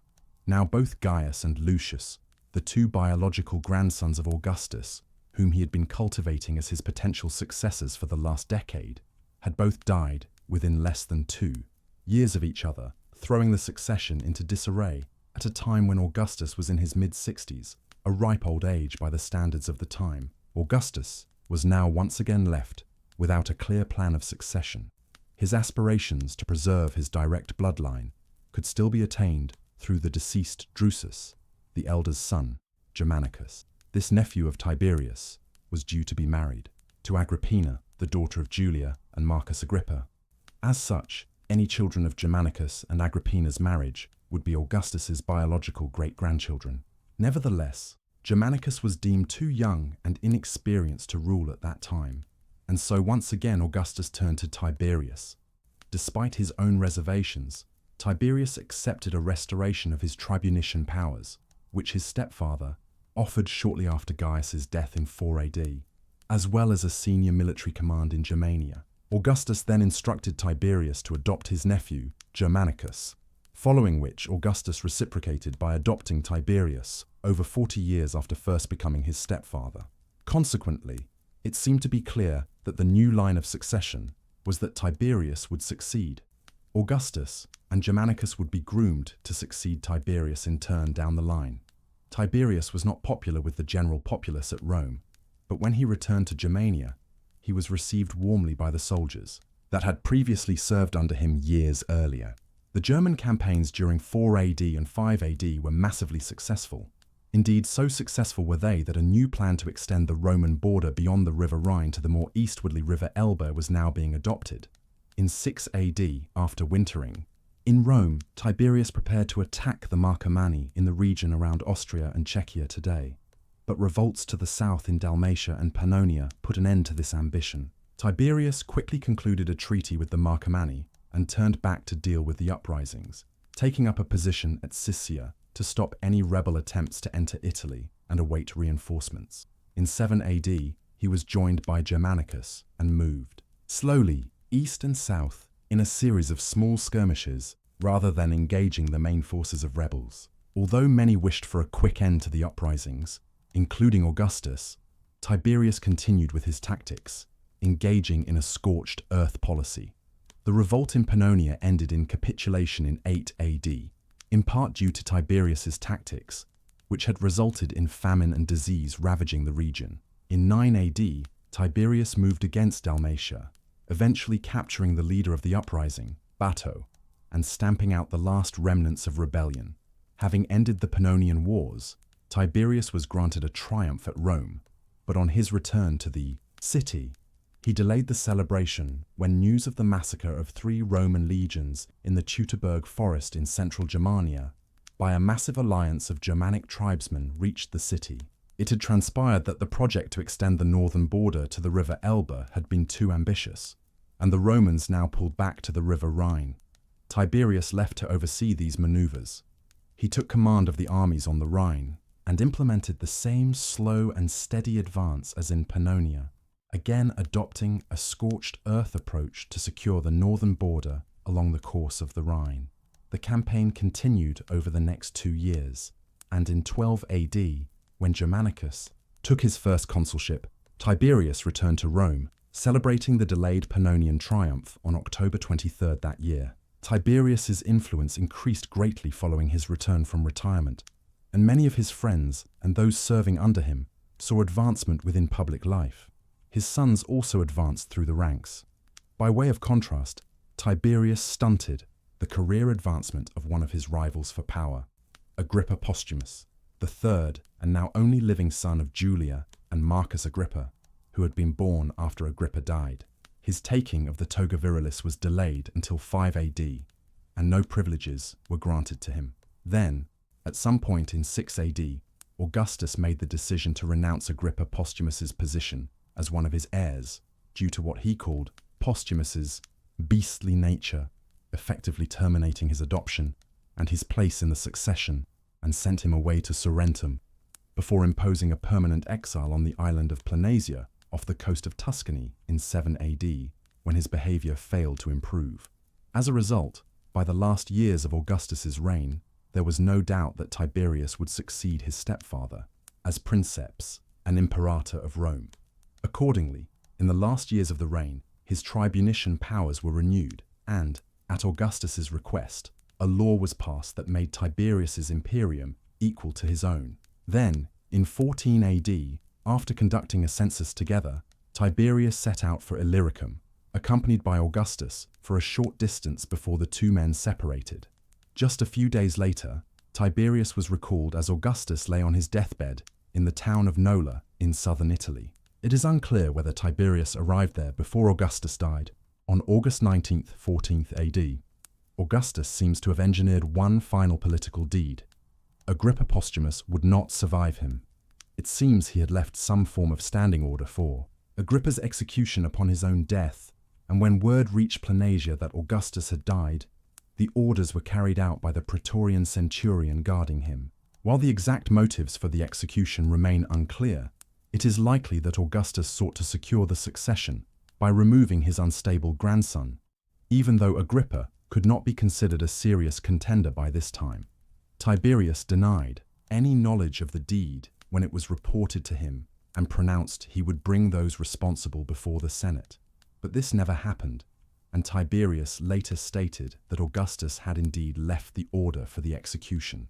Later, the following year, Julia also died. Tiberius removed the small freedoms she had been granted by Augustus in exile following her move to Rhegium, but there is some question over whether her death was natural or caused by imposed starvation. Tiberius accompanied Augustus's body back to Rome, and in the opening meeting of the Senate where the will was to be read, he was said to be so overcome with emotion that the speech had to be read for him. The funeral and cremation followed, in which Tiberius played his part, and once Augustus's ashes had been interred in his mausoleum, the Senate met again on September 17th and deified Augustus. Discussion then turned to the succession, and a motion was put forward by the Senate to determine Tiberius's position.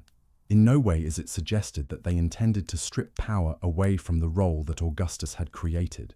Rather, it was to confirm Tiberius in his position. Some historians have suggested it was at this point that we see Tiberius's hesitation at stepping into the role of emperor, but others assert that it was not so much hesitation on Tiberius's part, as he could have vetoed the motion, but did not.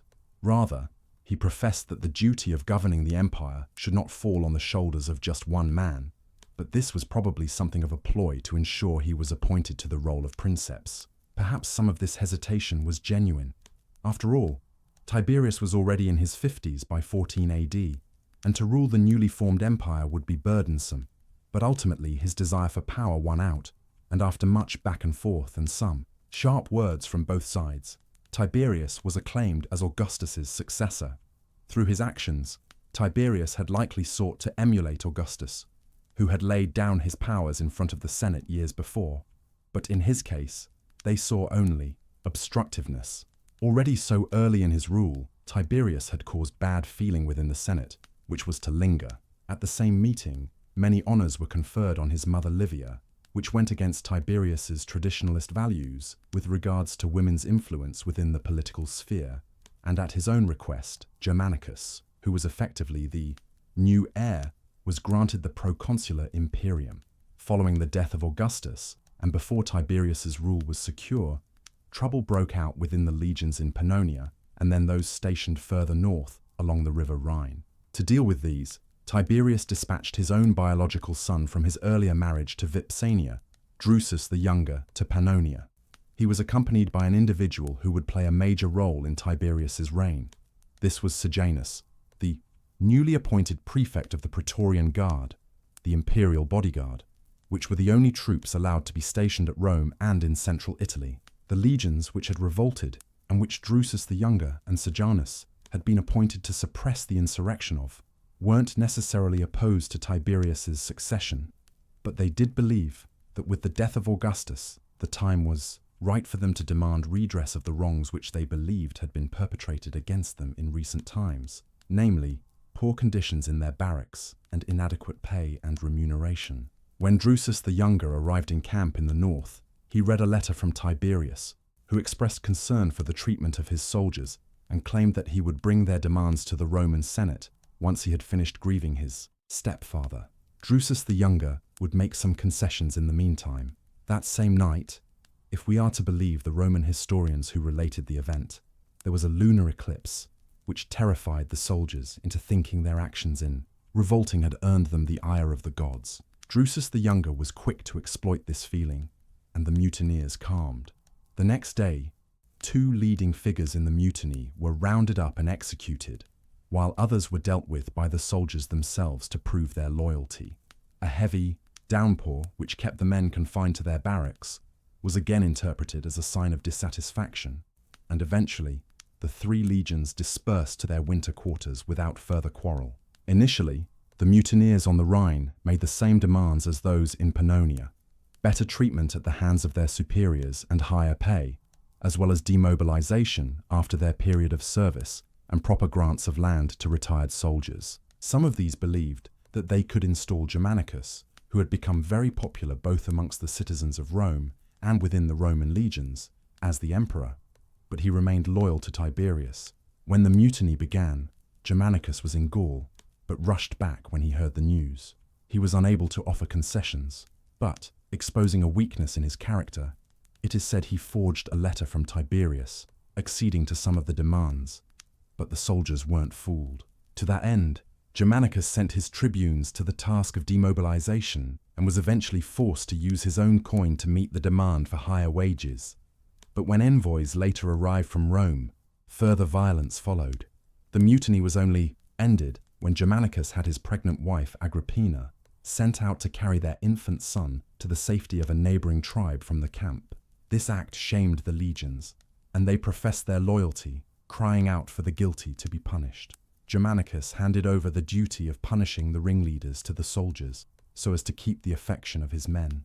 Tiberius was criticized for not taking a more direct hand in dealing personally with the mutinies which followed his accession, but defended himself by saying that had he visited either army first, the other would have taken offense, thus worsening the situation.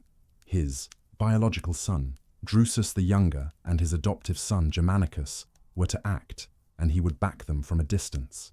This criticism, early in his reign, foreshadowed later issues, much of it related to his public image.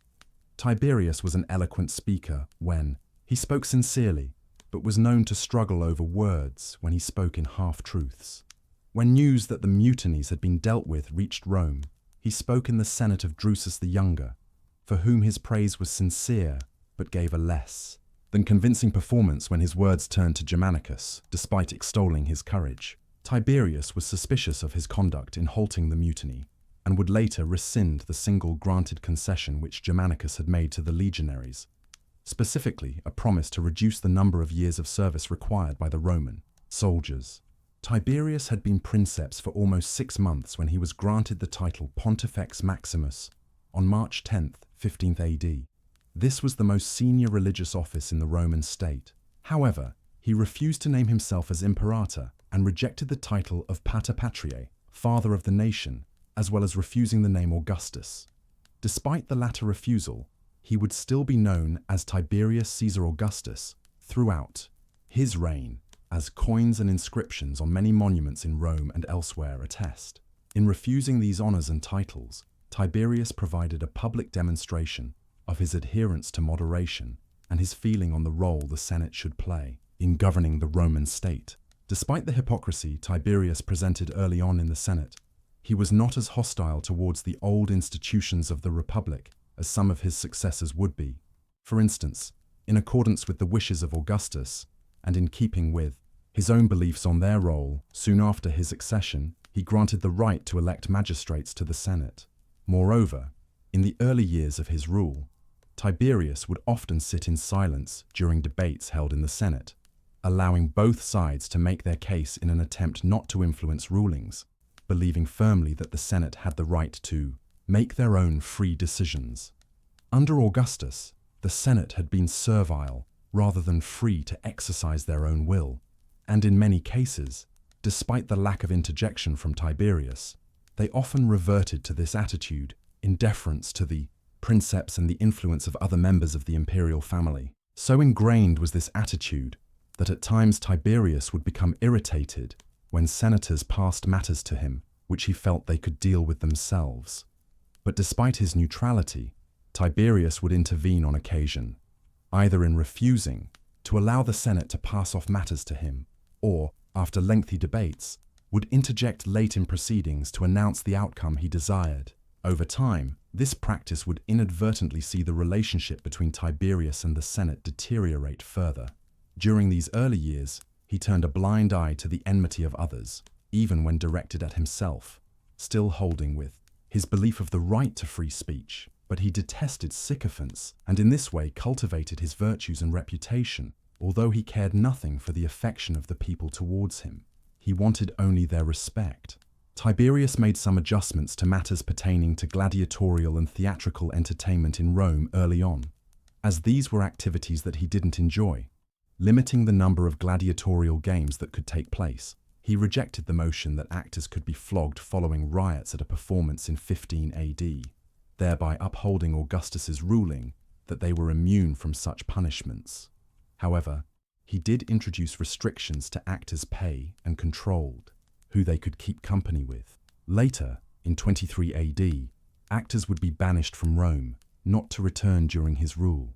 These interventions in public entertainment in Rome were not popular among the city's wider population. However, he attempted to counterbalance this repressive attitude with welfare measures. For instance, when the river Tiber flooded in 15 AD and his people's welfare was at stake, Tiberius created a new board of curators to deal with the problem, but their suggestions to remedy the situation met with hostility in the affected towns and parts of the city itself, and so the Senate voted against the proposals. Later, in 17 AD, Tiberius would once again demonstrate his generosity when he provided lavish grants to towns in Asia devastated by an earthquake, and in 22 AD would fix prices of corn to keep them affordable for the public while making up the difference to the dealers during a time of food scarcity. Throughout the early years of his reign, Tiberius took an active interest in the law and attended the courts, taking a place to the side of the sitting praetor so they didn't have to give up their official seat. Tiberius intervened when he felt it necessary in the face of corruption and bribery and the undue influence that some exerted on their cases, given their high standing. But under his rule, there was a marked expansion of the law of majestas. This lessened the status of the Roman people, making treason sacrilegious due to the supposed divinity of the emperor. The treason law had been in use since late Republican times but had undergone several changes, including under Augustus. The newly strengthened law under Tiberius was readily exploited by informers who accused individuals of disrespecting the position of emperor and the imperial family, as rewards were granted for successful prosecutions under the law of majestas, and many cases were brought before the Senate on such charges, coupled with other crimes such as adultery or extortion. Tiberius would often intervene, quashing trials. He believed trivial and proposing milder sentences on those that were found guilty, depending on the crime and their status. While Tiberius remained in Rome, the campaign in Germania continued in 15 AD, with Germanicus overseeing affairs. The goal here was to secure the border along the Rhine more firmly, as Augustus had left orders on his death that his successors should seek to consolidate the empire and protect its borders, rather than expand it any further. Tiberius's earlier, successful and cautious tactics were abandoned by Germanicus. His aim was to split the main tribes of central Germania, such as the Cherusci and Chatti, from one another. Germanicus moved first against the Chatti with the legions of the Upper Rhine, routing them from their lands, and when he refused to grant peace, the tribes split, with some joining him, while others melted away into the forests of the parts of Germania beyond the Roman border. In the months that followed, further campaigning occurred as Arminius, the German warlord who had orchestrated the defeat of 3 Roman legions at the Battle of the Teutoburg Forest back in 9 AD, materialized as the primary antagonist to Germanicus. Arminius roused both his own followers and the neighboring tribes against the Romans. In response, Germanicus dispatched 3 separate Roman forces eastwards beyond the River Rhine. The goal here was to semi-pacify this region beyond Rome's borders, which if left under the control of warlords like Arminius, would always pose a serious threat to the Roman forts along the Rhine and the Roman colonies beyond.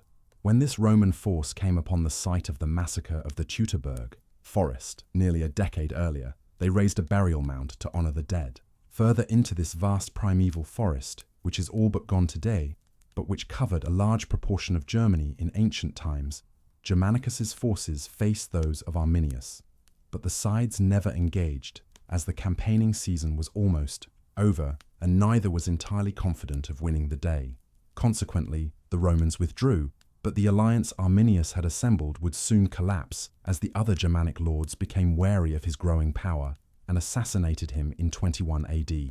A triumph and triumphal arch were granted for Germanicus at Rome following his initial campaign into Germania, but these honors had another message behind them, that Tiberius considered the conflict at an end and that Germanicus should now return to Rome. Germanicus didn't heed the message and began the campaign anew in 16 AD. Tiberius couldn't risk the political disaster of Germanicus's refusal if he ordered him back to Rome, and so for the moment Germanicus got his way, despite Tiberius's disapproval. Germanicus won successive victories in the months that followed, bolstering his popularity among the legions and the people of Rome even further. He was a shrewd manipulator of public opinion. For instance, after disaster struck his fleet during the German campaign on its way to winter quarters along the coast of the North Atlantic, Germanicus struck out quickly to prevent the loss of Roman morale by recovering one of the standards of the Roman legions, which had been lost at the Battle of the Teutoburg Forest in 9 AD. The recovery of the standard made no practical difference to the strategic situation in Germania, but from a propaganda standpoint, it was a major achievement. Tiberius was aware of his potential heir's growing popularity as a result of these measures. And late in 16 AD, he made it clear that his own biological son, Drusus the Younger, would soon be joining Germanicus in the north to share the glory with him in Germania. Germanicus's growing popularity in the north was not the only thing that taxed Tiberius during these first years of his reign. A conspiracy against the imperial family had also allegedly been unearthed at Rome during the same period. This involved Scribonius Libo Drusus. Scribonius had served as praetor in 15 AD, even as Tiberius was having his actions monitored. Soon, information was passed to the government that Scribonius had consulted with astrologers and fortune-tellers concerning Tiberius and the royal family, while writings in his own hand contained the names of members of the imperial family and senators, with strange symbols beside them. These peculiar documents and Scribonius's consultations with astrologers and other practitioners of magic were deemed sufficient to have him placed on trial in 16 AD on charges of conspiring against the emperor and the imperial family.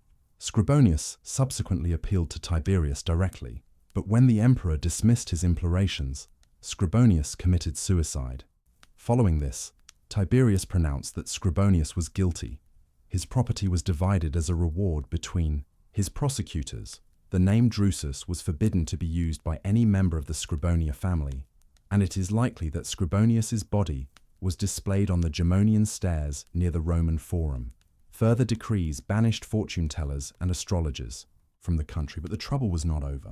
New unrest would focus on a freedman named Clemens, a former slave of Agrippa Postumus, who had arrived too late to save his master back in 14 AD when he was executed on Augustus's orders. This Clemens had laid low in the intervening period and allowed his hair and beard to grow to enhance his resemblance to Agrippa Postumus. He then began spreading rumors that he was, in fact, Agrippa Postumus and was still alive. The rumors took hold, coupled with occasional fleeting glimpses of Clemens purporting to be the deceased grandson of Augustus, until they were believed throughout Italy and in Rome itself. When Clemens finally journeyed to Ostia, the main port of Rome, he was welcomed there by a large crowd.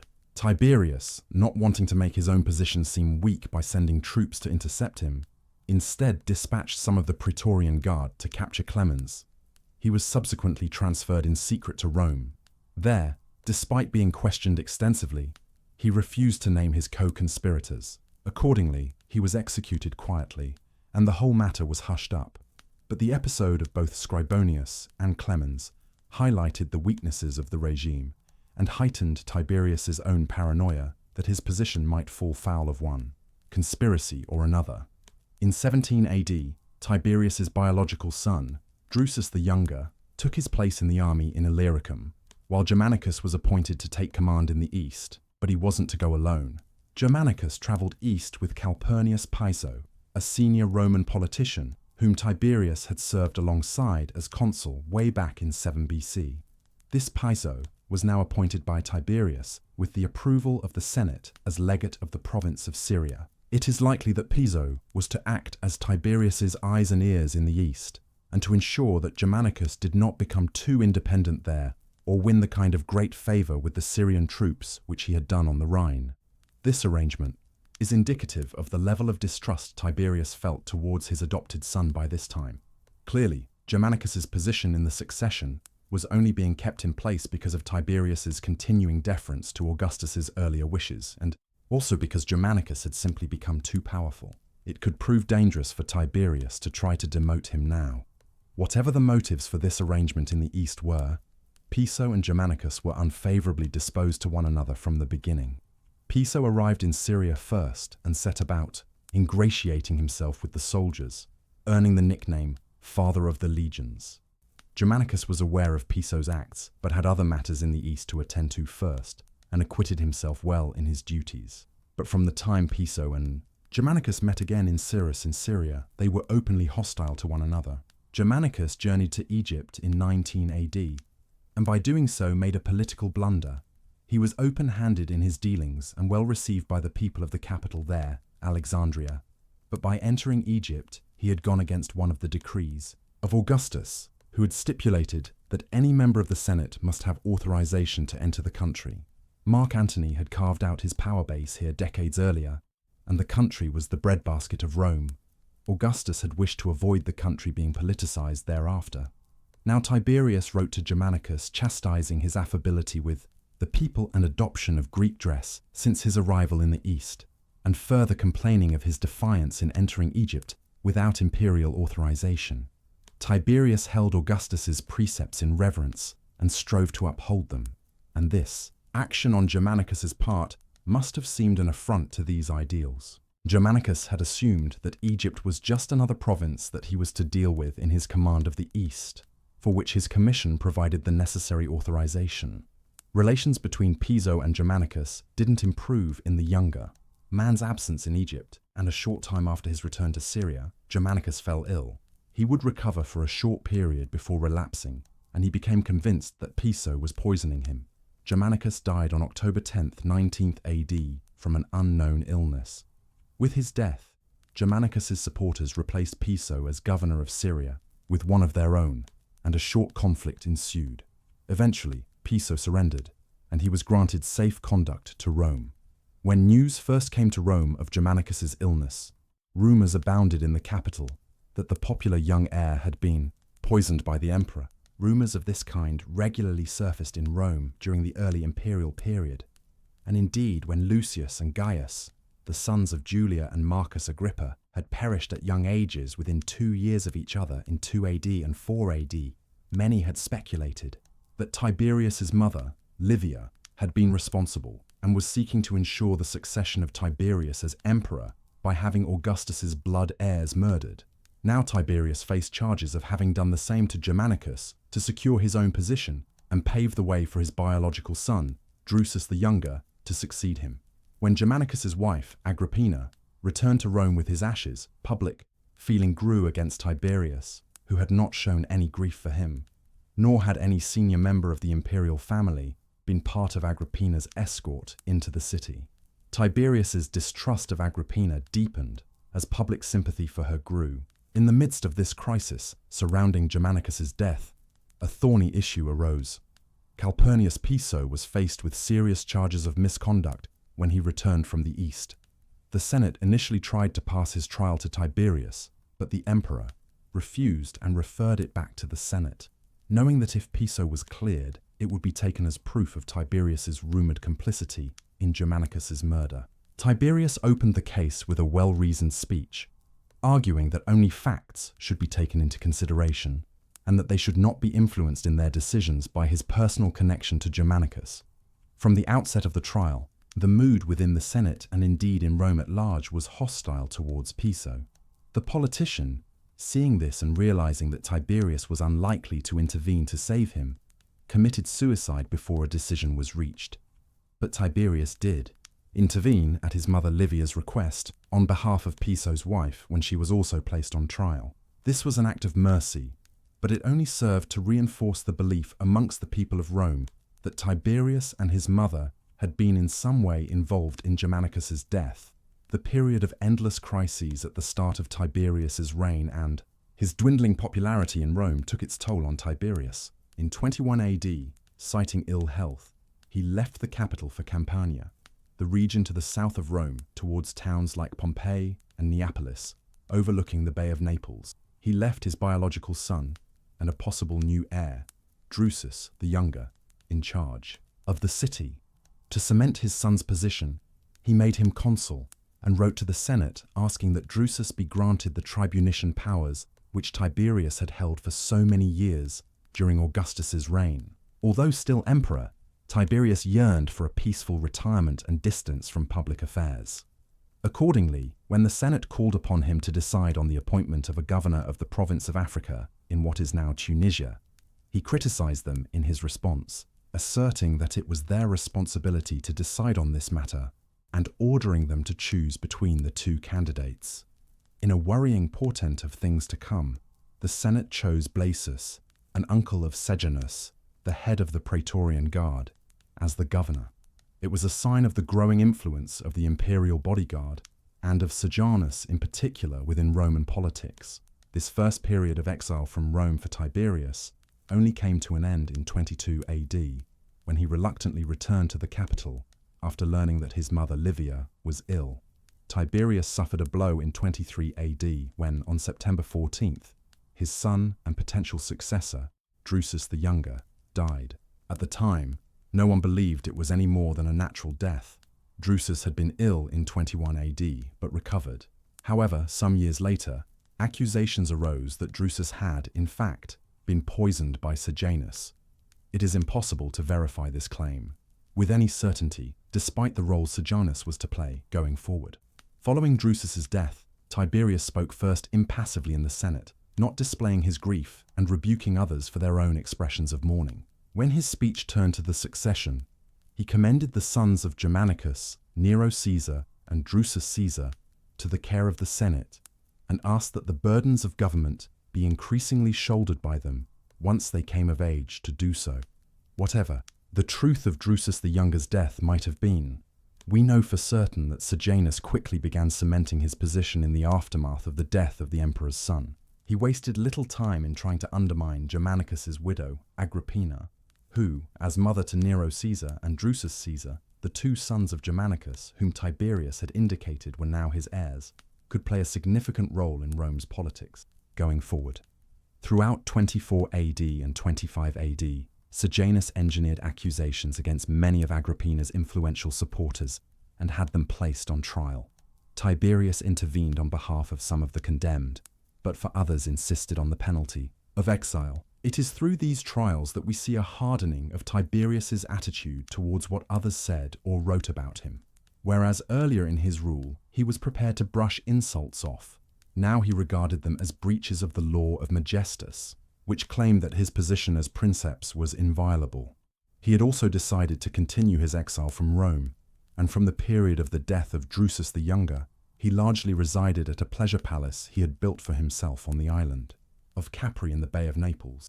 Rumors abounded about Tiberius engaging in sadistic and sexually depraved acts here during his exile. Much of this was probably spurious rumor related by later Roman historians, such as the imperial biographer Suetonius. But it is indicative of how poor Tiberius's reputation was by the middle years of his reign that such a view of him had developed. Meanwhile, back in Rome, Sejanus conspired and became the real power in the city. In 25 AD, he wrote to Tiberius to offer himself as a potential husband for Livia Julia, Drusus the Younger's widow, stating that he would be happy to act in the defense of her children against the attacks of Agrippina. Tiberius initially replied, praising Sejanus's loyalty, but tactfully refusing the offer.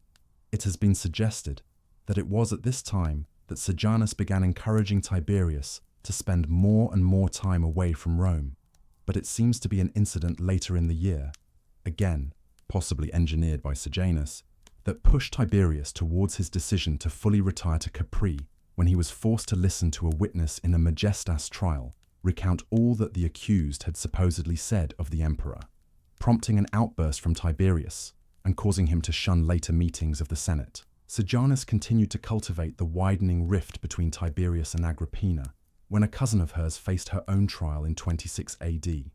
Agrippina abandoned caution and chided Tiberius publicly. Tiberius replied accusing her of envy as she did not enjoy a position of power, but despite their differences, when Agrippina fell ill a short time later, he did visit her. Agrippina took the opportunity to ask that she be married again, but Tiberius left without giving her an answer. Still, Sejanus persisted, and later that year, Agrippina appeared to believe warnings that Tiberius wanted to poison her when she attended dinner with him, but ate nothing. It was later in 26 AD that Tiberius finally made his decision to fully retire from his official duties in Rome, first journeying to Campania to dedicate temples at Capua and Nola before settling permanently at his new palace on the island of Capri. When Tiberius set out from Rome, his retinue was made up largely of scholars, with only one senator and two equites, Sejanus being one of them. It was while in Campania at a villa named Spelunca that Sejanus cemented himself firmly within Tiberius's confidence when he protected the emperor from a rockfall that closed the mouth of the cave in which they were dining, remaining in place until they were rescued. With Tiberius away from Rome, the business of ruling became more protracted as the Senate still declined the responsibility that Tiberius had tried to instill in them, and so all matters had to be conducted through letters, causing inevitable delays. but when disaster struck, first at Fidenae, when a poorly built amphitheatre collapsed, and then a fire raged across the Caelian hill, Tiberius did compensate all involved depending on their losses. Welfare towards his subjects remained a paramount concern of his, despite how little praise he might have received for it. Capitalizing on his act in protecting Tiberius, Sejanus had wasted no time in furthering his plot against Agrippina and began targeting her and Germanicus's eldest son, Nero Caesar, reporting exaggerated remarks he had made to Tiberius and playing on the jealousy of his younger brother, Drusus Caesar. Then, when Tiberius was safely installed on Capri in 27 AD, he had a record kept of both Agrippina's and Nero's movements, as well as anything they said that could be construed as being aimed against Tiberius. Sejanus moved against another of Agrippina's supporters, Sabinus, at the same time, devising a plot in which Sabinus was set up to incriminate himself in a conversation in front of hidden witnesses who duly reported his words to Tiberius in a letter. Tiberius wrote to the Senate in January 28 AD attacking Sabinus. It has been suggested that some of his claims were products of his imagination, rather than anything reported to him by Sejanus, as the emperor grew ever more suspicious of plots against him. Nevertheless, his letter swayed the Senate, and they passed a death sentence on Sabinus.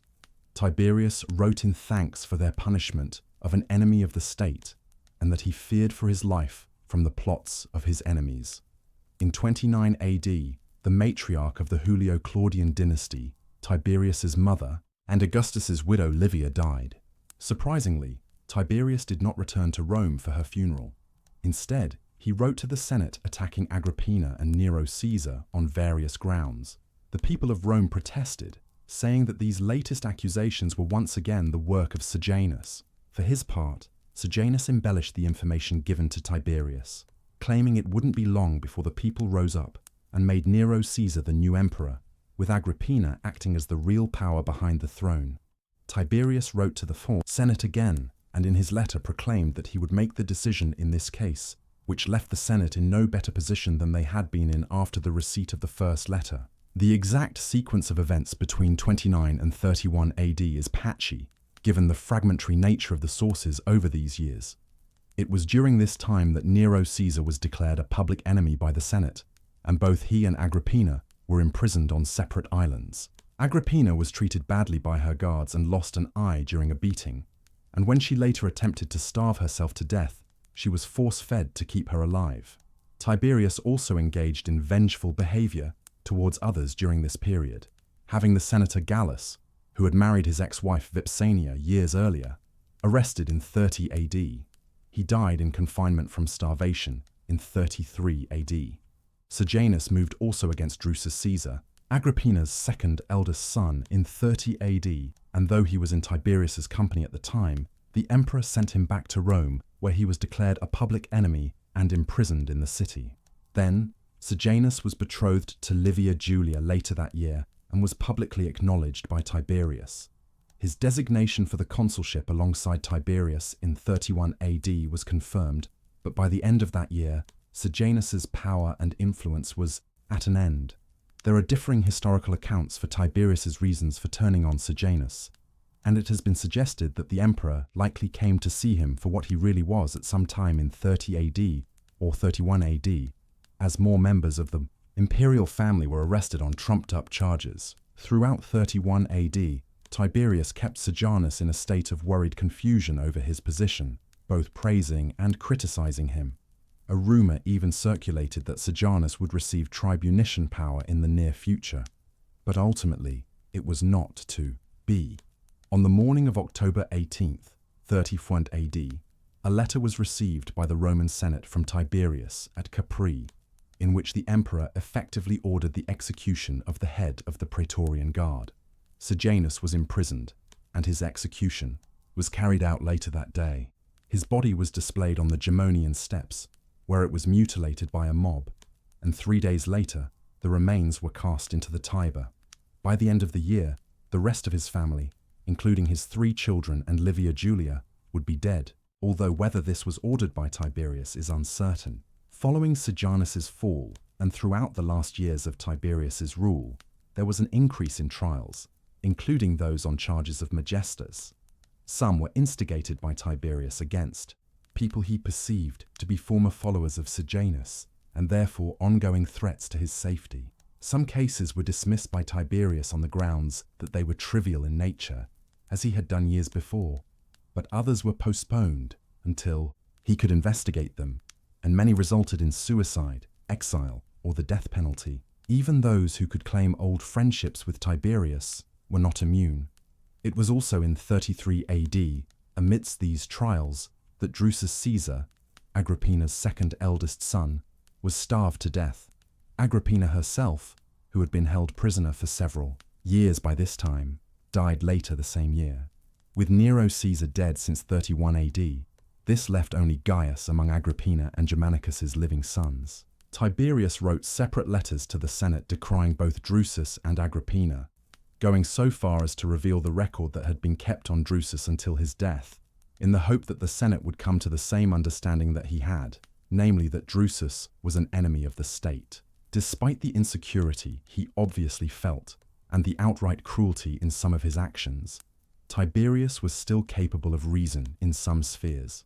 He secured marriages for Germanicus's and Agrippina's 3 daughters on a visit to the mainland and made money available from the treasury for loans to ease the financial pressure in 33 AD created by enforcement of the usury laws. Again, 3 years later, in 36 AD, he would make money available through a commission to those affected by a fire on the Aventine Hill in Rome.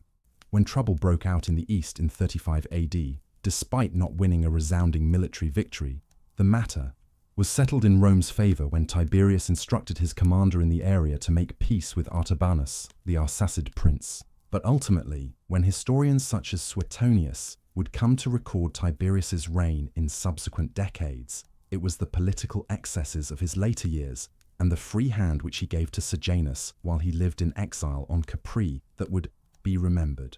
In 37 AD, Tiberius fell ill and later died on March 16th at the age of 77. Much has been made of his death, and it has been speculated that there was some foul play, but there is no conclusive evidence of this.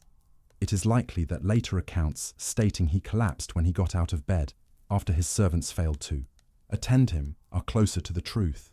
He was succeeded by Germanicus and Agrippina's only surviving son, Gaius Caesar, better known by the nickname he acquired in his youth, Caligula.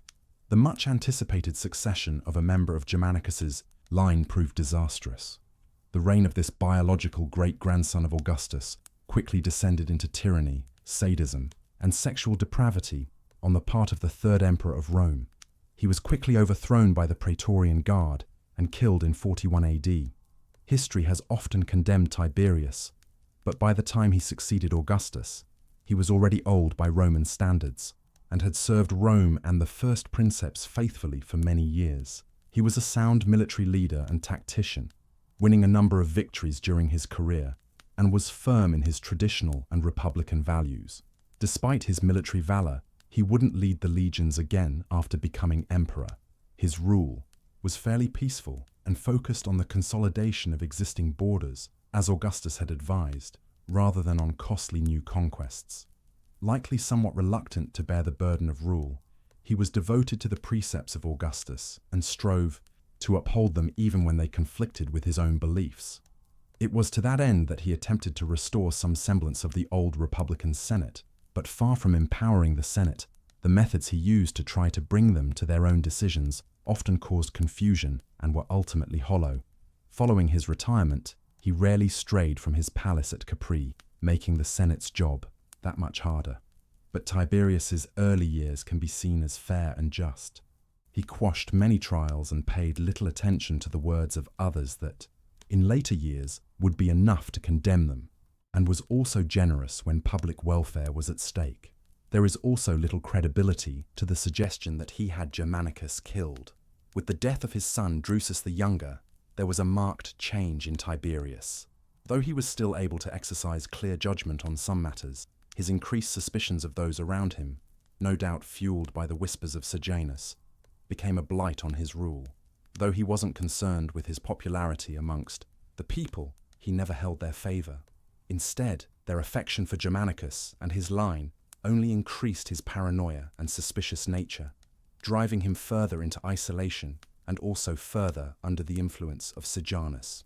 However, we must be wary of accepting the accounts of Roman historians such as Suetonius too blindly when assessing rulers like Tiberius. Suetonius depicted Tiberius as a tyrant of sorts, but his work was biased by a desire to prove that the imperial crown would become tyrannical when it descended through a hereditary family line, rather than by one emperor choosing a qualified successor, such as was the case during Suetonius's own time of writing. Upon Sejanus's fall, there was seemingly no return to reason, and many fell victim to the trials and cruelty that followed, as Tiberius increasingly saw himself surrounded by enemies, whether real or imagined.